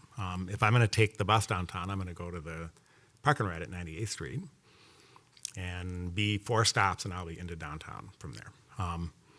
One of the things that's interesting about this, and streetcars are intended to be local service, and so, they're much more like the 18, where no one would ride them from end to end, than to be the BRT. But one of the things that's interesting is that from Bloomington, if you work in downtown St. Paul, there's actually really no convenient fast route from Bloomington to down St. Paul in public transportation. You only really have local service that's available. And just to verify that, I went in my phone and asked just now to see if that was still the case, and it hasn't changed. And so, I support this project. I tend to lean toward the BRT alternative as opposed to the streetcar one, because it's less. It costs less on a per ride basis. But I also think there's an opportunity in the long run to be looking at having a little bit better connectivity for commuters, so that people who are trying to make the ride, I think it was Commissioner Lunds brought up initially, that actually want to go from Bloomington down to downtown St. Paul, have an option that actually works for them and isn't a 1 hour and 32-minute ride at 7:30 in the morning. So, thank you. Thank you. Commissioner Lunds. Mine's just a curiosity question. I worked on the Green Line through downtown St. Paul, and there's an acronym, it's escaping me, for the charging stations that shoots the juice out in the line that runs the cars, and they've got to be placed a certain distance, or the charge, to pick the charge up and shoot it out again. And I'm just wondering, are the streetcars powered the same way as the Green Line was then? Basically the same technology? Mm-hmm. Yeah, Commissioner Lenz, yes, they would be. The streetcar would have a pantograph that comes up and touches the power lines up above and draws power that way. Good. And what do they call those charging stations? There's an acronym or a abbreviation, initialism, or something like that. I'm racking my brain, but it's been too long. I don't recall. I don't recall the name of that. I believe that the power for the streetcar would be kind of hardwired into the network, so there wouldn't necessarily be charging stations. We did look years ago. We looked at the opportunity to use battery-powered streetcars that have capacitors and batteries, and they would stop at stations, raise the pantograph, and while people are getting on and off, they can draw nearly a full charge from their sources, hardwiring sources down there, and recharge, and then go to the next stop and the next stop and the next stop, and maybe the third place they have to raise the pantograph again and recharge. That kind of technology doesn't exist yet. It's in development, but by the time we get to this project, it's possible that we could do that and then have those kinds of charging stations at charging possibilities at different stations. Good. Thanks. Very good presentation. Thank you. Thank you. Commission, any additional questions? Kevin, thank you for joining us this evening. Thanks for the presentation and the update. As I said, and I think you heard from others, outstanding work. This is a lot of information and well done. And I will say, Commissioners, if you want to learn more about West 7th Street, we could have that conversation at some point, because that's a whole different can of interest that you might be interested in hearing about. But thank you much, Kevin. We will see you again soon at our next Riverview Corridor meeting. Thank you very much, and I will be at the Planning Commission meeting, and later on we'll be at a City Council meeting to share some more information with your other groups there. Very good. Thank you. Yep, thank you. Thanks very much. Next item on our agenda is item 2.4, and that's the introduction of a new employee. And I'm going to turn it over to Holly. Thank you, Acting President and Commissioners. Welcome, Luke. So I'm going to read a little bio about Luke, and then you have the opportunity to introduce yourself. Luke Sponable was recently hired to fill the second Economic Development Analyst position starting on June 3rd. Luke has a bachelor's degree in environmental design from the University of Colorado and a master's degree in urban planning and a real estate certificate from the University of Washington. Luke recently relocated from Montana, where he was the Housing Coordinator Long Range Planner 2 for the city of Whitefish. Luke also worked for the Seattle Department of Transportation and the town of Breckenridge, Colorado. And not on this bio is, in his free time, Luke can be found running with his dog along Minnehaha Creek or working on his model train collection. Welcome, Luke. Thank you. Good evening, Acting Welcome. President and Commission members. Really happy to be up in front of you for a quick introduction today. I imagine I'll be back again before too long. Nothing to add from Holly's introduction. Thank you for that. But yeah, looking forward to working with you here in the future. What brought you from the mountains to the tundra? Good opportunity. Oh, very good. Good. Glad to hear that. And my girlfriend. Well, okay. Well, good. We're glad to have you on board. Welcome. Looking forward to hearing your perspective on all things Bloomington here, and the learning curve. I'm sure will be nothing that you can't handle if you're coming from Seattle and other areas out west. So, but we're glad to have you on board. Thank you for being here tonight. All right. Thank you. Great. Thanks much. Item 2.5 on our agenda. Now, I know Bob did he want to hold off on this, or? I think we should hold till the end. I'm not sure if he's coming back in a timely manner or not. I think we will hold this one to the end, because I know that the item 2.5 is recognizing Jason Schmidt. I I mean, Jason's not here either, so it would be kind of odd if the president and if Jason were not here and we did some recognition of Jason. So we're going to hold off just a minute on item 2.5. We'll move on to item 2.6, which is the assignment of our municipal advisor. And Holly? Thank you, Acting President and Commissioners. Lori Economy Scholler, our CFO, was not able to join us, so I am going to take this item for her. And pardon me, I'm going to read it exactly as it has some precise language in it. It is mostly procedural, though. In June, Baker Tilly is our municipal advisor, by the way, will begin a new chapter with a strategic investment from Hellman and Friedman and Valius Capital Partners. Baker Tilly, the city's official municipal advisor of record, has indicated that the city, HRA, and Port Authority, collectively here, City of Bloomington, agreement with Baker Tilly will have the same terms and conditions and same staff to serve the City of Bloomington. The City of Bloomington has its existing contract with Baker Tilly US LLP that requires the City of Bloomington to consent to any assignments. Baker Tilly is restructuring to ensure compliance with regulatory and independence requirements, so the City of Bloomington may need to assign its agreement with the proper component entities. All assurance services will continue to be performed by Baker Tilly US LLP, while all tax and advisory services will be provided by Baker Tilly Advisory Group. City and Baker Tilly staff have been in communication and believe an assignment will likely be necessary. However, the specific details are being worked out. Staff request authorization to prepare the required assignments and request authority for the president and administrator, along with any other designees, signatories, to execute the subsequent documents to effectuate said assignments if determined necessary. A similar action has or will be considered by the boards of the city and HRA. And the city attorney is here to answer questions, should there be any. Thank you, Holly. Commissioners, any questions regarding this? So basically the same service, different company structure, LLP and so on, and based on the contract that the city has with Baker Tilly, it kind of requires us to make this move on to the new structure that they're into. Is that correct? Acting President, that is correct. So perhaps change in ownership, change in name. We will do what we need to do. We will continue with the same staff. Very good. Any chance we can get them to move to Bloomington? We will do what we can to see if we can attract them to Bloomington. We will definitely do that. Any other questions? Commissioner Peterson. Mr. Important Person, if there's no other questions, I'll make a motion. Commissioner Peterson. I move that we authorize city staff to prepare the required assignments with the component parts of Baker Tilly, the Port Authority's municipal advisor, and to authorize the president and administrator, along with any other designees, signatories, to execute subsequent documents to effectuate said assignments if determined necessary. Second. Motion by by Commissioner Peterson, second by Commissioner Hunt, to authorize city staff to prepare the required assignments with components as stated for item 2.6. Any further commission discussion on this? Hearing none, all those in favor, please signify by saying aye. Aye. Opposed, motion carries 6-0.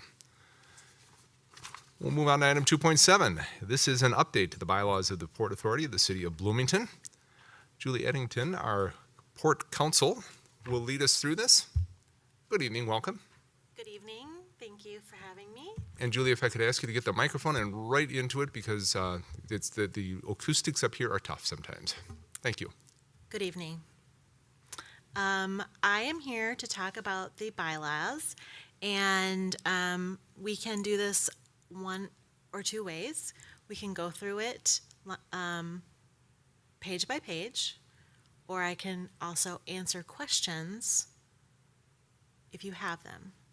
So I'm happy to start going through it if you'd like, pointing out the things, the big things that we changed, and then we can have questions if that's what you prefer. I think the hybrid model sounds good. I don't know that we need to go line by line, but perhaps if you could highlight things for us, and then if commission, or authority members, if you have any questions, we can jump in with questions or comments as we make our way through. Sound? Yes, and I think when you're done with the particulars, I'm going to have a few observations about Very good. Very good. Because some of the things that haven't changed were actually things we had to do something about. So it's behind the curtain administratia kind of a stuff. So based on what we've got in front of us, let's get through the changes first and see if we have any changes, and then if we want to have a conversation regarding the other bylaws that perhaps didn't change, then we can continue that conversation first. So please, if you could. Thank you, Acting President Bussey.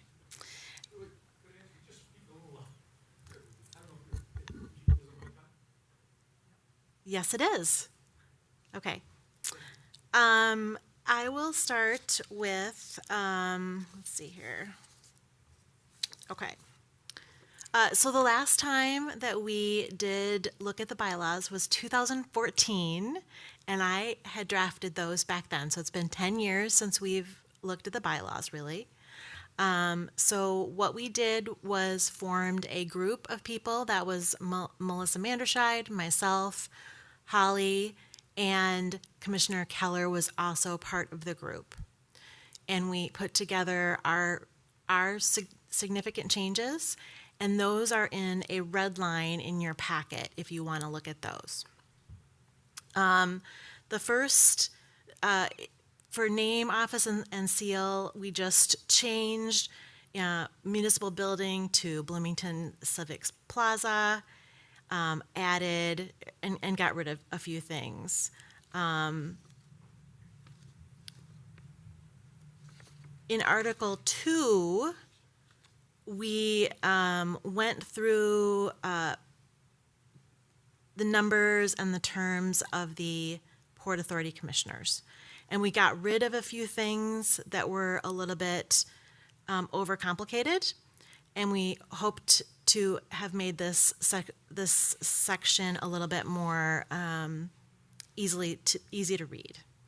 And we bring in some statutory provisions that guide how the Bloomington Port Authority moves forward and does their work. So if you have questions, please feel free to interrupt. Yeah, members, I'll count on you if you have questions. If we just kind of shoot up a flare, and we can discuss them then and there. Thanks. Thank you. And if we don't hear any, we'll keep moving. Okay, great.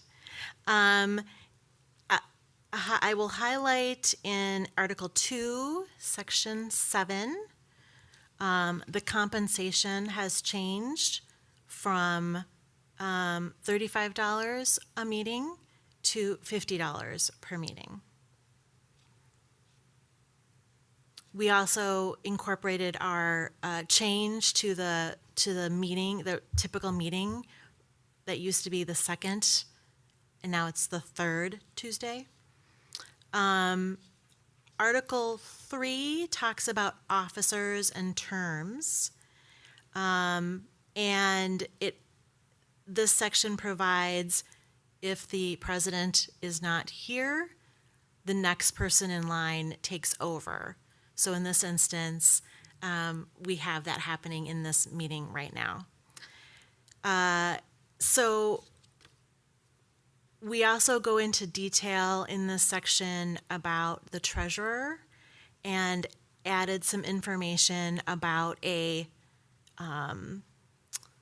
resolution that was adopted in 2014 related to how the Port Authority Assistant Treasurer and Chief Financial Officer work.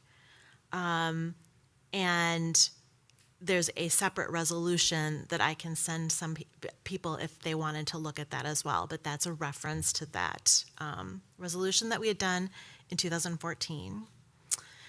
In addition, the secretary section was brought up to speed, and we would just want to make sure that whoever is appointed as secretary understands that staff will actually take minutes and notes for that person. It has that delegation ability to do so.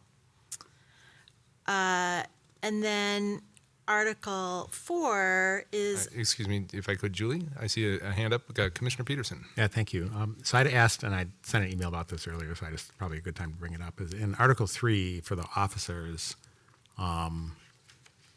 the changes to number 1 the question I had is that the changes that were made effectively kind of get rid of the term of the office, because prior to the changes, the officers were effectively elected at kind of the organizational meeting each year.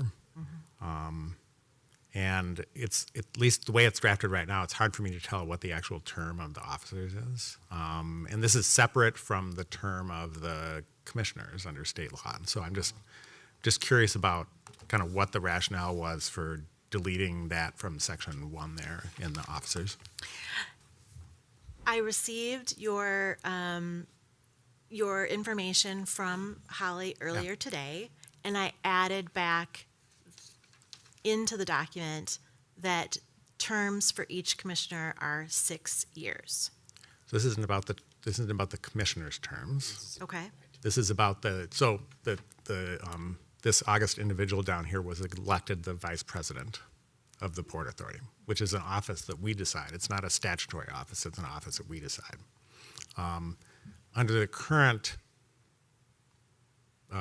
bylaws, that office has a term of 1 year. Okay? So if you, because it's elected each year at the organizational meeting. So it has a term of 1 year. Okay? And the new proposal here does not specify a term for the officers. So reading this, I can't tell you what meeting you would, when is the term of the president of the Port Authority up? As the president, not as a member, as an officer. As an officer. Yes. Yes. Commissioner Peterson, Yep. what we have done in the past, and which most of the authorities that I work with, the offices that are going to be discussed, secretary, treasurer, all of those are usually chosen at the first meeting of the Port Authority each year. Yep. And then for that year, the commissioner has that job. Yep. And then that happens each year thereafter. Yep. And the old language, prior to the red line, the old language says that. Okay.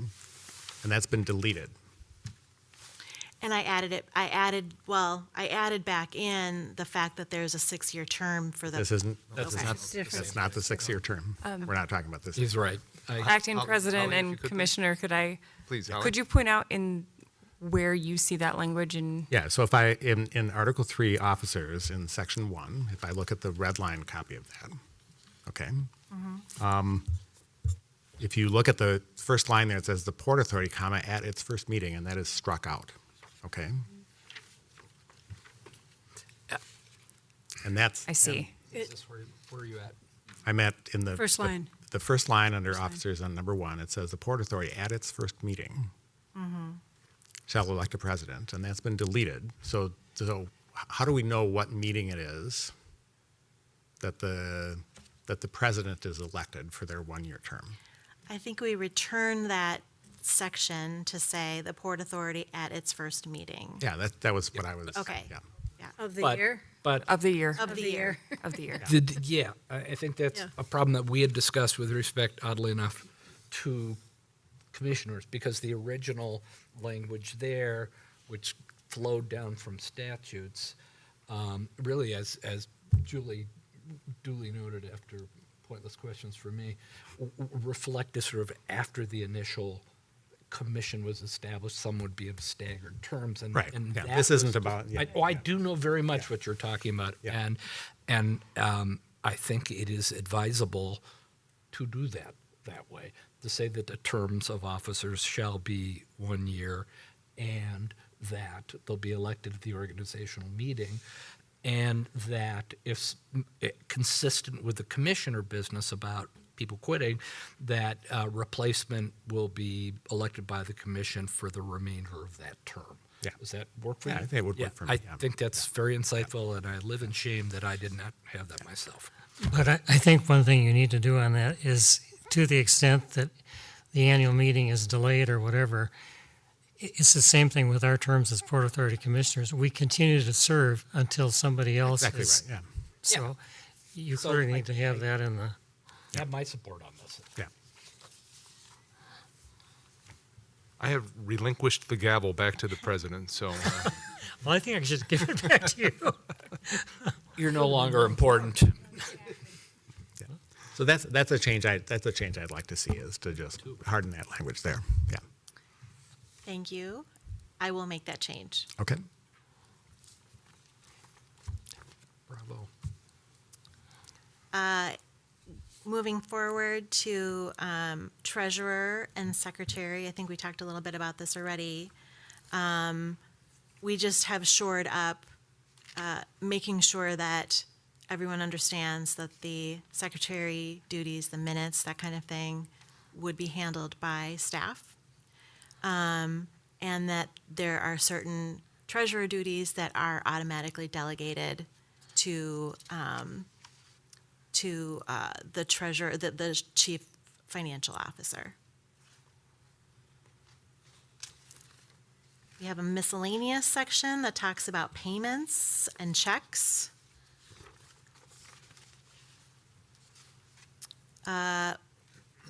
In section Article 4, the first section on the last page talks about making sure that we have surety bonds. And we also noted that there was a mistake in the amendments in 2014, and we're changing members to commissioners there.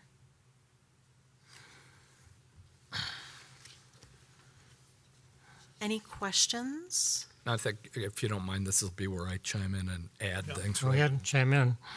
Before questions. Yeah, consider this a part of the overall presentation, if you might be so kind. A few things, as I mentioned before, are sort of behind the curtain to the changes made or not made. And but before I do this, I've got two process pieces I've got to say. And I've said the first one over and over, not on a schedule, but I'm not working as a lawyer in this process. I'm working as a commissioner. I don't have a client in all of this. I may know something about the law. You can argue how much, but that's not my role, just so everybody knows that. We have two fine other perfectly capable people in this group to act as lawyers. The second thing is that I appreciate your insights into this. I really would like to encourage everybody to actually read this carefully. It's not a very taxing exercise. And I we're just talking with the president, the vice president, / mayor earlier. I don't remember how long ago it was, but we had a meeting when, after someone had looked at these and realized that we were having our meetings on a date that was inconsistent with the bylaws. So, I mean, this is a kind of dust-covered kind of a document. People say, oh, that sounds good, and put it away until we get this sort of clever help. So please, everybody, do that. And note what it doesn't say. For example, there is a hierarchy of replacements from the president to the very important guy to the treasurer to the secretary, and we don't always get that right. And this is not a discussion point. Them's the rules. So it's an example of the kind of thing that we can miss, and more than likely, it's not going to happen very often, and if it does, have no consequence. But I have had this, feeling of late as we work towards this water park that attention to detail is going to be really important, because, you never know who out there is going to find some little twig to annoy us with, whether right, wrong, or indifferent. Okay, some stuff that's not really in there. So the comp was increased to $50. But when we were doing this, we were compelled to go back and look at the statutes that govern this to see if anything's changed. And when I looked at the statutes, I thought, well, this is really unhelpful because there's two of them and they conflict. And one of the fine points we talked about is what's a meeting, because we get paid per meeting. So next concurrent meeting is that 2 meetings or 1. So while net expressly in here, the staff and others did some research about how other organizations, as part of this city, do it, and going forward, the expectation is, as an administrative matter, 2 separate meetings are 2 separate meetings, even if they happen back to back. And the last little ambiguity about that is the repayment of expenses, and we have not defined what rises to the level of reimbursability, what kinds of expenses they are. The assumption is that internal policies will deal with that, but there is some hoo-ha in one of the statutes that's not particularly helpful, and I think we resolved that what's a meeting thing internally as policy, and that's probably the way to go there as well. And finally, at some point, it would be good for us to review the question of the relationship between the city council and the port. And by review, I mean talk about it and see if we need to do anything one way or the other. We are supposed to be separate entities with our own, rights, rules, and responsibilities. And when we engage with things like the water park discussion, I believe it's very important that each body is clearly separate and are discharging our duties within our scope of responsibility separately. And the place where that to me comes up is the number of city council people that are a part of this organization. For now, the language says mayor and 1 person from the city council. That is, I think we made it deliberately not no less than or no more than, because that allows us to have just those 2 people. But it has been a feeling of mine that if we had, a quorum's worth of people that are part of this board be also part of the city council, they would essentially, we would become a wholly owned subsidiary of the city council, and I don't think that's anybody's intention. So at some point, I would like to take that up as a question. Because, as I said, if the numbers are right, then the same people who vote on it representing the city council will vote on issues that are also addressed by this body. And the logical question is, are just 4 people the ones that have the deciding capability on things? And do we merely become advisory as a result? So I think that's an issue. I don't think it's something we need to or have to or should deal with tonight, but I think we need to make conscious decisions about these things and not just roll with it. You can have a million different opinions, and I have mine, and everybody else has theirs, and we have votes and all that kind of stuff. But I believe we ought to know what we're deciding and actually make a decision rather than kind of roll along. And because that's the kind of thing that if anybody believes it's an issue, it's not going to come up until it's difficult to deal with. So that's something I wanted to raise. It's something I harped on ad nauseum to people's, no doubt, great displeasure. But I think it's really important, and I think the water park project is a great example of how that comes up. That's my harp on that. And anything else? Nope. That's my gloss. Okay. Well, thank you, Commissioner Keller. Anybody want to chime in on his comments, or Commissioner Nelson? Yeah. Thank you, extraordinarily important individual. So, thank you, Port President. I just remember, and I guess I appointed you acting president in error because it should have been Cynthia based upon the succession. And of course, you said, I think I'm my first meeting, and I'm already taking things over. Took control to the comments that were just made. You're the semi-important person. Semi-important. When relevant. Yeah, very rarely. One, I appreciate your comments on what you're talking about, and completely agree with being deliberate in taking a look at these and not just going, hey, that's the way it's always been done with regards to that. And so one other issue that I don't know that we need to talk about right now, I don't know what level of authority we have on there, but it's something that I've heard a great deal about are term limits. And that's something that applies to all of the other commissions within the city, I believe. And please don't take this as a personal thing at all. I just think it's a management operational thing that deserves that same level of scrutiny. Do you mean term or how many terms? How many terms? So thank you. It's a great example of something we don't talk about, or we haven't, that we should be deliberate about. Yeah, and that's why I brought it up within your context. An answer. Yeah, so this is why we do it this way, because, I mean, there's great relevance in the history of people that have knowledge of things, because, I mean, we talked about the streetcar thing. I mean, I remember it was my first year when we approved that as the most viable plan or whatever it's called, and now we're talking about maybe getting it done sometime in the 2030s. These things don't happen overnight. Right. And you know, so there's things on both sides. Institutional knowledge is really important. Yeah, I just think, to your point that you brought up, and that's why I wanted to bring it up, is it should be a deliberate decision of if we have them, how long are they, or we don't have them, and there's a reason for it. Mm-hmm. Mr. Peterson? Thank you, Your Exalted Excellency.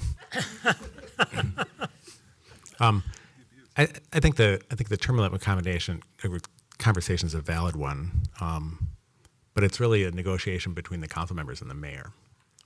And because because of the unique nature of the appointment process for the Port Authority, which is that the mayor picks some people and then the council can decide whether they take them or not, and that can go back and forth for a while. You know, if they can't come to agreement, you know, obviously they have, because people have gotten appointed. But based on kind of the appointment process, I mean, I think it's an interesting conversation. You know, somebody else said institutional knowledge is a useful thing, and I think that's something that we provide. But really, that conversation, I think, is part of that particular negotiation. And different mayors, I think, would have different points of view on that particular question. And I've always felt my job on here is to kind of understand what the city council and the mayor wants, and to give my advice on what is going on here, and act as an independent authority within the scope of our authority. But ultimately, I've always felt that if my participation in this, you know, wasn't, you know, if I felt like I wasn't really super aligned with what the mayor and the city council wanted, it was time for somebody else to do the job, because, you know, ultimately, you know, we serve the city through the instrumentality of the voters as expressed in who they pick for the mayor and city council. Yeah, and so, let me support that. Yeah. A process answer is an answer. Yeah, that's an answer. Well, I'm here, or Bob's here, or the rest of us characters, because there's a process, and the city council is an elected body, and they're the ones who decide who's on it. I like that kind of an answer.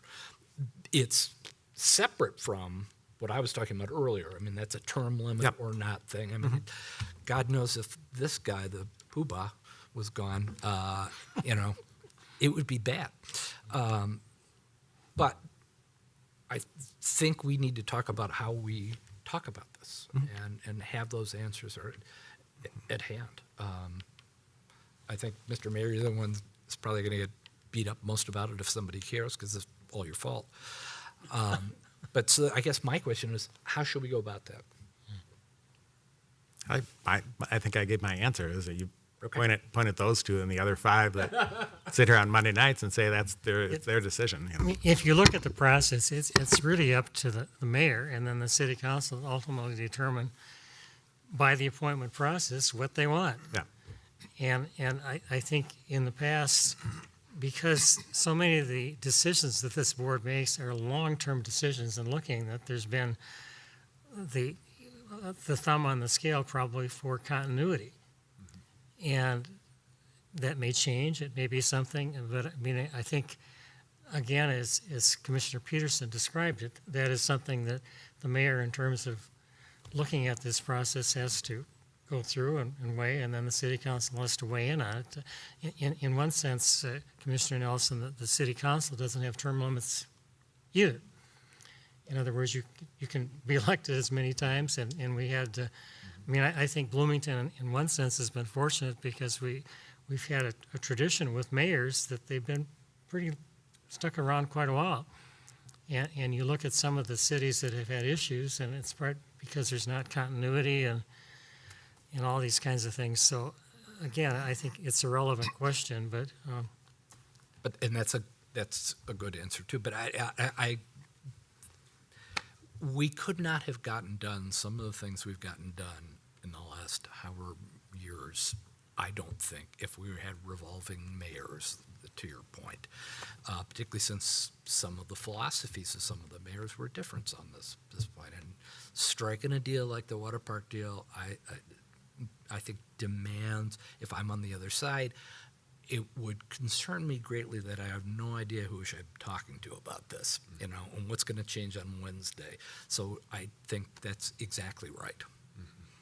Well, if I could, Mr. President, I appreciate this conversation because if we just made an appointment to the Planning Commission this last night, 2 appointments actually, and I bring up the point every time when we make appointments. When I started on the City Council, I remember times when we were actually asked, well, could you call somebody and see if they want to apply? We literally had nobody applying for our boards and commissions. And these are important boards and commissions. And I don't care if it's the Port or the Planning Commission or HRA or Sustainability. They do important work advising the City Council. Very important work. And in addition to not having a whole lot of applicants, a lot of times we literally had a single sheet of paper with their name, maybe their occupation, and maybe a couple lines as to why they wanted to apply or be part of. You need to make sure they live in Bloomington. Well, we needed to make sure they lived in Bloomington. And we have made the transition over the past few years. I mean, we have, as a council, have insisted the Planning Commission appointments or any commission, board or commission appointments is basically a job interview. And it should be treated as such. And it shouldn't be a simple piece of paper. It shouldn't be, hey, could you call that person? Or what do you know about so-and-so? So we have changed it, and the application process is a bit more rigorous now. We prefer, I don't think we require quite yet, but strongly prefer, we like a resume. And then I have made the commitment that we're going to talk to every applicant. I mean, it's going to be speed dating. We're not going to really get to know them, but it's a 15-minute interview. We are going to talk to every applicant, look them in the eye, and have them answer the same set of questions. Basically, a job interview process, so that when we get to the end of it and we make an appointment like we did last night, we appointed those 2 people who I think are the best possible folks to serve on the Planning Commission, that there's no question as to how, why, or what went on. And then the City Council has their process answer too. We did our diligence, and I would want that if I was on the City Council. Exactly, and I think that's only fair to applicants as well. If we're going to do this, it should be a process that people can track from A to L or M and OP or whatever and realize, okay, this is what happened and this is how the appointments were made. I love process. And so if we're bringing up this question, this has always been a weird one to me, that the mayor gets to anoint people, and then the council, and I've had some council pushback sometime as to, the who's or who not being appointed to the, not you, don't worry, that's no. About the appointments, but it just was the way it was, and that was kind of how we had it set up. And so, I mean, if we're going to open this discussion, it might be a worthwhile discussion. Do we want to change the whole process? Do we want to make it more similar to what we do and how we make appointments to our other commissions? With the understanding that we may end up at a point where that continuity, that long-term institutional memory, that expertise on doing this kind of thing, we may have a year or two where, people go on and off boards and commissions, and we worry about, well, are they going to have the, they have the knowledge, do they have the people, do they have the skills to do what they need to do? And I mean, we run that risk. We run that as a possibility. Commissioner Luntz? Isn't there a bit of a bifurcation too on a number of the city's committees and boards and whatnot? I mean, I just come to mind. I read I finally looked into the Sustainability Committee. I looked at the backgrounds those people had, blew me away. Every one of them's involved in environmental issues, and educated in. I mean, they were like, whoa, I don't even know if they're getting paid, but they're really got a high level of expertise. And, not to build up the port either, but the port deals with a ton of money on real estate issues, finance issues, legal issues. It's, unless someone serves on the port that's got some background in that, seems to me maybe it's got a little higher level of qualification to it. Switching subjects briefly, and this question what Tim had partially addressed, I think, do we need a definition of what is a meeting? I mean, we go for the water park attraction, we met in small groups inside a quorum. It's the first time I've ever done that. Is that no decisions were made, but it was an exchange of ideas, very open. You can talk in a little more private atmosphere. No votes were taken, anything like that, but we met with experts. And then kind of tied to that also are things like the SICK groundbreaking event.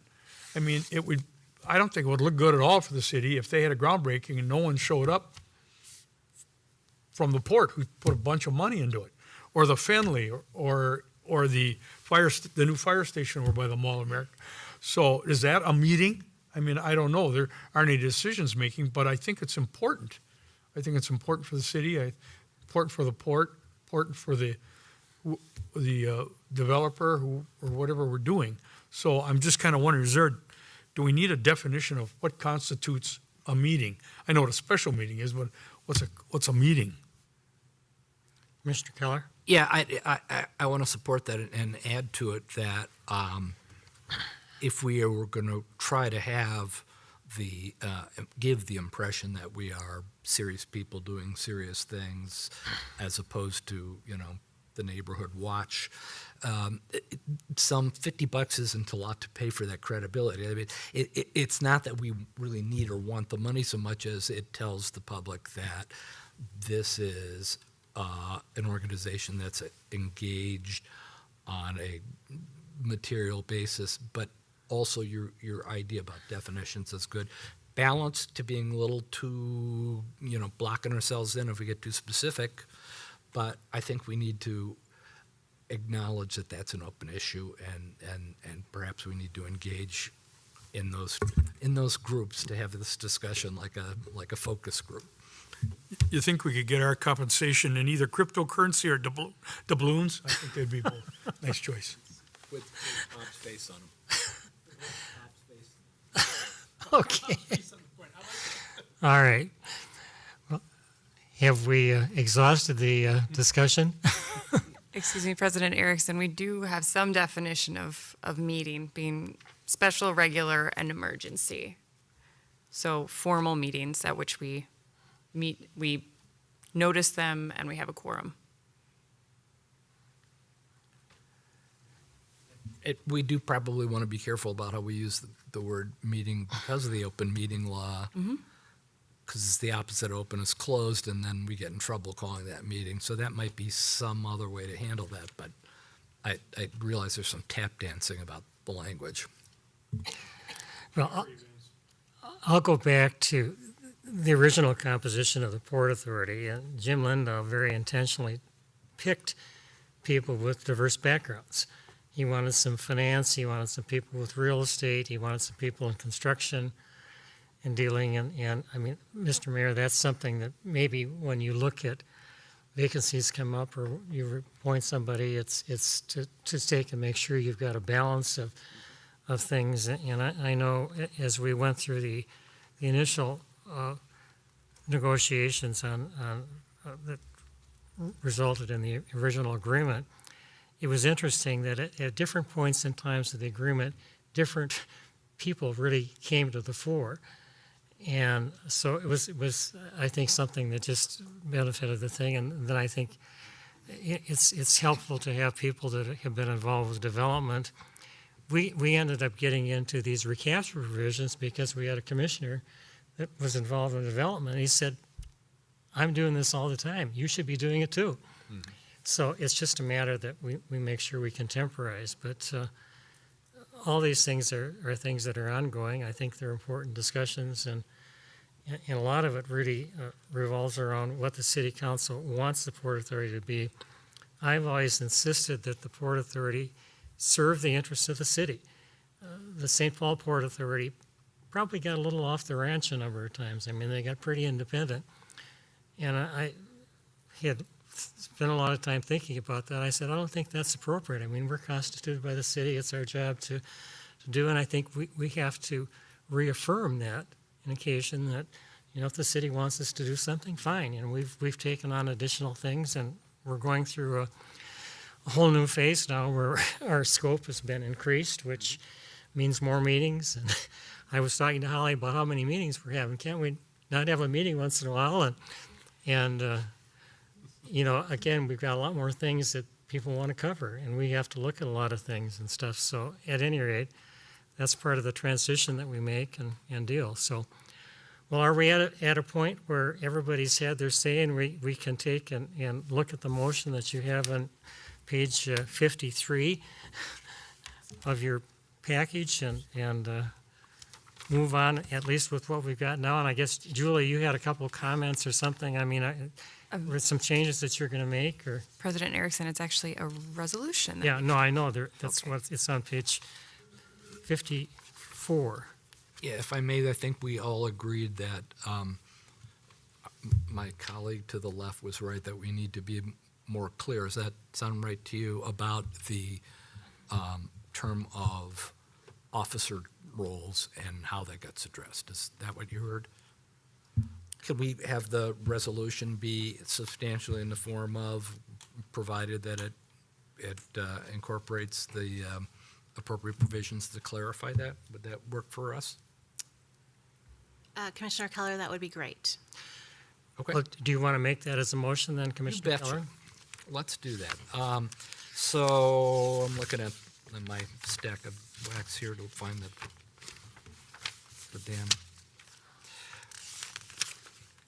All right, I'll make the following motion. I move that we adopt the revised bylaws as presented at this meeting, substantially in the form of those bylaws, with the addition of a provision that clarifies the role of officers as provided in the bylaws, be 1 year, that those officer roles be appointed at the organizational meeting for each calendar year, and that in the event there is not a, in the event that there is a resignation of an officer, a new officer will be approved for the remainder of that term.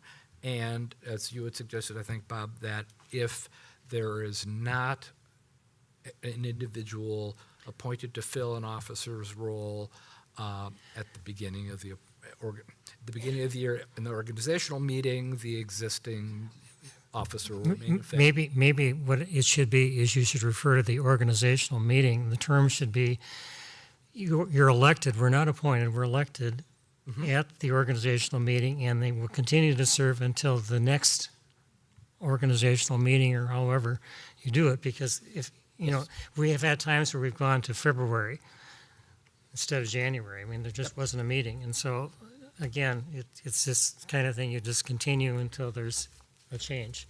Agreed. Do we have to, what are we going to do with these words this word salad I just spat out? I can put it together Okay. for all of the commissioners, and Holly can then send it out to everybody for a last look. Okay. If that works for everyone. Yeah, it should be a trivial vote. Yeah, and if people have an issue with it, we can always bring it up and modify it at the next meeting. So Yeah, it's not like we it's- haven't been fooling around with this for a while. Okay. All right. So we have a motion made. Do we have a second? Second.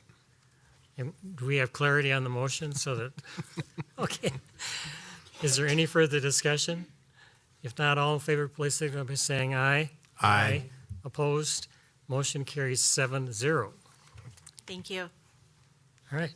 And Mr. President, in deference to you and to Jason, we held off on item 2.5. I wanted to make sure you were here for that.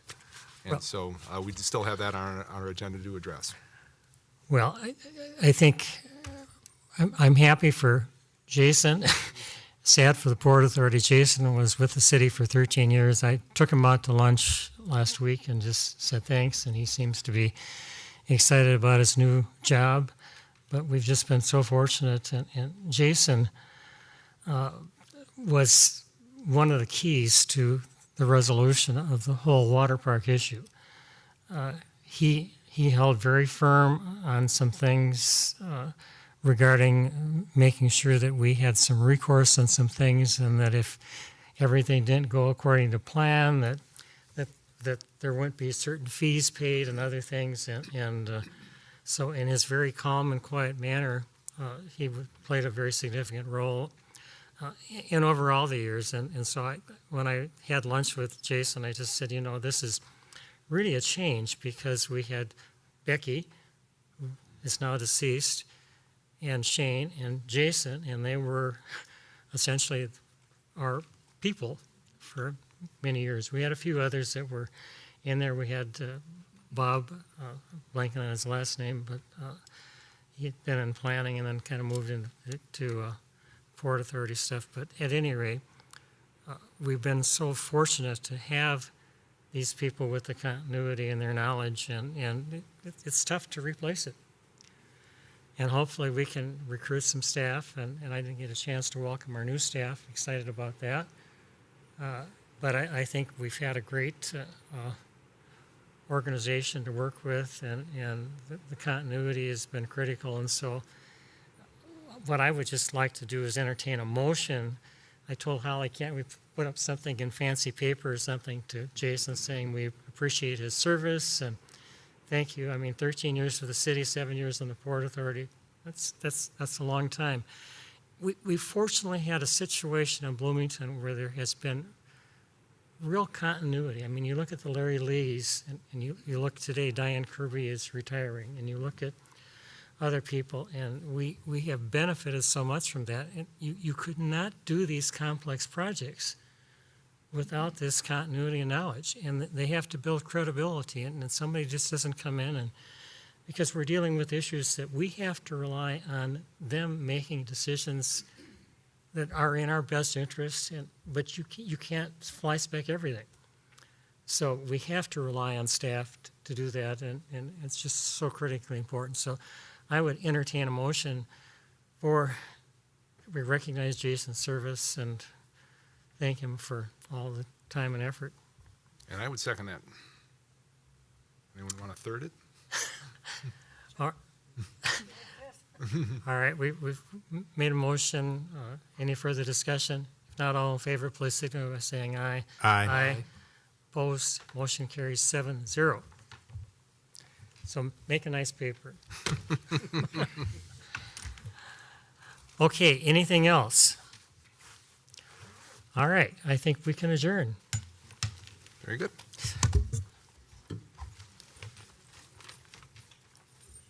I'm so ashamed.